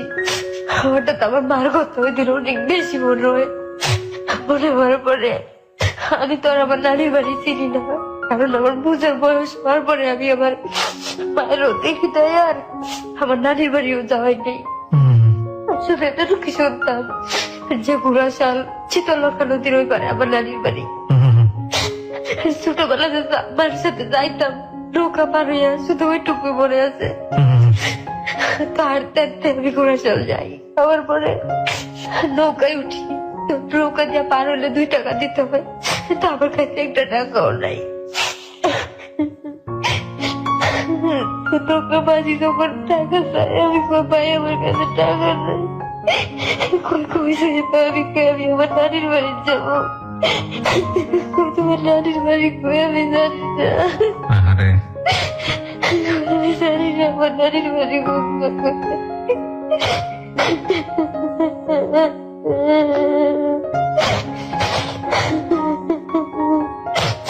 আমি কথা বলার পরে অনেকে অনেক মন্তব্য করতেছে, কেউ বলতেছে কোনো খারাপ শ্রেণী, হয়তো কোনো দিকে চাইছে, কেউ বলতেছে হয়তো কোনো মনের মধ্যে কোনো ইয়ে আছে, কেউ বলতেছে যে ছেলে তোরা যে যা পারছে হয়েছে, তিনি কিচ্ছু বলে নাই। হঠাৎ মাঝি হইতেছে আমার মামার নাম, আমার মার নাম, নানার নাম, ওদের নাম মনে আছে আমার। আমার মাঝি কোথাছে তোমার নানার নাম কি? পরে বলছি মানে মাঝি আমি চিনি তোমার নানার নাম। কত সালের ঘটনা এটা মনে আছে? আজ থেকে কতদিন আগে? বা কয় মাস বা কয় বছর আগে? আজ থেকে 6 বছর। 6 বছর আগে পেলেন, শেষ পর্যন্ত পেলেন, নানার বাড়িতে গেলেন? তারপর মাঝি বলতেছে যে তোমার নানা আমার সাথে নৌকা চালাতো, আমার নানাও মাঝি ছিল। আচ্ছা, এরপরে ওই মাঝিটা আমার নিয়ে গেছে। যাওয়ার পরে আমি আমার মায়ের ধরে কান্না করি, আমার মা আমার ধরে কান্না করে, কেউ চিনে না। আমার মা আমার ধরে এত কান্না করছে। মনে হয় আমার এতটুকু বয়সে মনে হয় ওই দিন আমি এমন কান্না কাঁদছি, মনটা খুলে আমার মায়ের গলায় ধরে। যাওয়ার পরে দেখি আমার মায়ের অবস্থা, নানির বাড়ির অবস্থা এখন মোটামুটি ভালো। আমার মা নাকি বিদেশ করে আসছে, বিদেশ করে গেছিল। তা আমার মা একটা বাড়িও রাখছে আমাদের ভাই বোনের নামে, আমরা জানি না। আপনাদের জন্য একটা বাড়ি রেখেছে? বাড়ি কিনছে আমার ভাইয়ের নামে। তোমার সাথে থাকছি, তাই মায়ের সব ঘটনা বলছি। বললে আমার মনের মধ্যে একটা জিদ যে আমি মুড়িরে খুঁজে বাইর করবো, যেমনি পারি আমি এর খুঁজে বাইর করবো। আমার ফোন ধরে না, ফোন ধরে না, আমি সারাদিন এর খুঁজি। তো এমন করে আমার নানির এলাকা মানুষ কয় আমার মায়ের নামে শান্তি, যে শান্তির মাইয়া। দেখি যে সকালবেলা বাইরে যাবে, সন্ধ্যায় আই অনেক কিছু মন্তব্য করে, অথচ আমি হ্যাঁ খুঁজি পাই না। তো একদিন শুনি মানে আমার মায়ের সাথে ঝগড়া করতেছে আমার ব্যাপার নিয়ে। পরে শুই না, আমি আর কথা বাড়াই না। পরে মায়ের বলছি যে মা আমি তো বাড়িতে রাগ করে আইছিলাম। পরে আমার মা আমারে 4,000 টাকা দিচ্ছে। 4,000 টাকা দেওয়ার পরে টাকাটা নিয়ে আমি আসছি। তো আমি তো বাড়ি যাবো, টাকাটা নিয়ে আইসা আমি একটা রুম ভাড়া নিচ্ছি। কোথায় এটা? রুম ভাড়া নিয়েছি নরসিংদী, মানে কোনের কাছেই। যে এদিকে একটা রুম ভাড়া নিয়েছি যে আমি এখানে থাকবো, এর খুঁজে পাইবো। আমার বাড়ি নরসিংদীতে, মানে কোর্টের কাছাকাছি। আচ্ছা, তো আমার কাছে তো তেমন কোনো সাক্ষী প্রমাণ কোনো কিছু নাই যে আমি হঠাৎ তার বাড়িতে যাবো। আর ওই এলাকার স্থানীয়, ওর সাথে অনেক ছেলের চলাফেরা আছে, ওই কখন কি করে, মানে ওই ভয়টা রাখতাম মনে। আর খুঁজতাম, তখন পরে ফোন দেওয়ার ধরে না, হঠাৎ মানে একটা ছেলের দিয়ে ফোনটা ধরাইছে। তো ফোনটা ধরে বলতেছে যে আপনি কোথায় ফোন দিছে? বলছি যে আমি তো ফোন দিছি জুয়েল। কি নাম ছিল ওর? জুয়েল? ওর নাম জুয়েল মোহরি? জুয়েল মরি, একটা আমি চিনি। তো আমি বলছি যে আমি তো ফোন দিছি জুয়েলের কাছে। পরে আমি বলতে বলতে অনেক কথা বলছে, বলার পরে যে হ্যাঁ নাকি অন্য একটা মেয়ে বিয়ে করছে। যে ছেলেটা আমার ফোন ধরছে ওই ছেলেটার বাড়ির পাশে নাকি একটা মেয়ে বিয়ে করছে। তো এই কথা শোনার পরে ভাবলাম যে ওর বউ রাইখা আমার সাথে এরকম একটা ঘটনা করলো, তারপর আবার আমার বাদ দিয়ে আবার একটা মেয়ে বিয়ে করলো, আবার হয়েছে তার সাবজেক্টটাই মাথা থেকে বাদ দিল।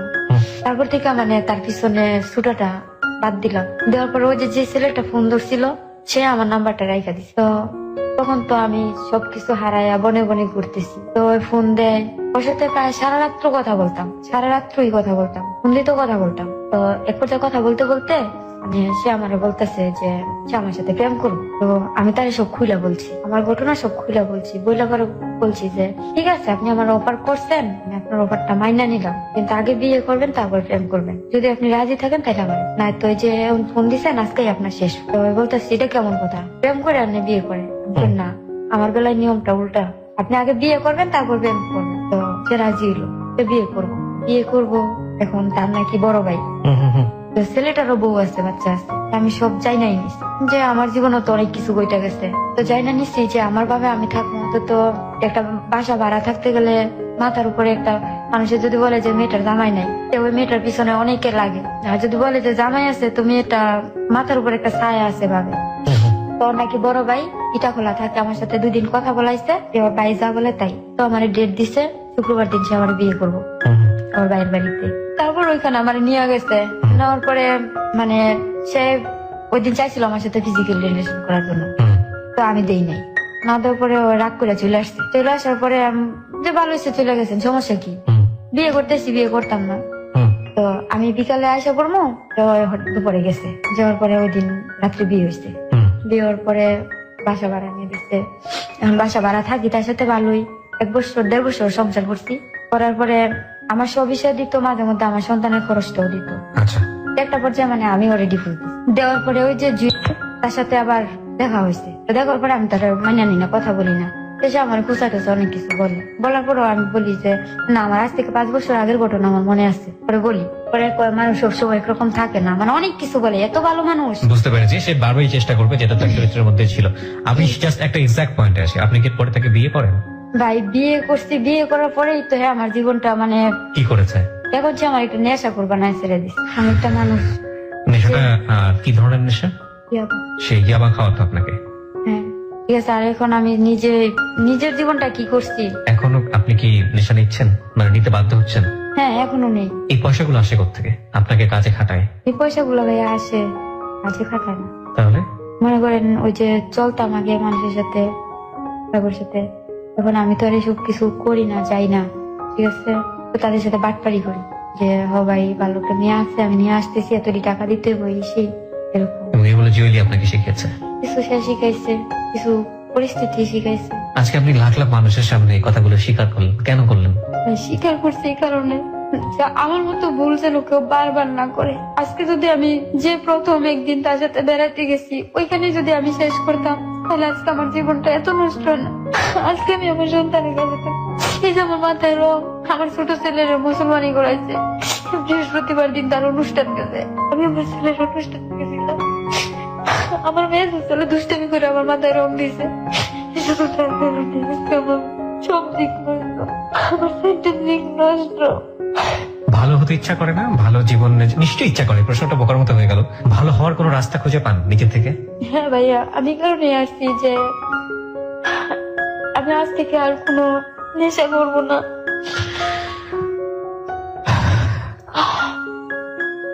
জীবন নাটকের চেয়েও অনেক বেশি নাটকীয়। এই জীবনের গল্প যেটা ওর জীবনে ঘটে গেল 25 বছরে, কোন সিনেমায় এটা আসবে, কোন নাটকে এটা আসবে, পুরোটা কি আসবে, নাকি সেখানেও এক ধরনের ইনসাফ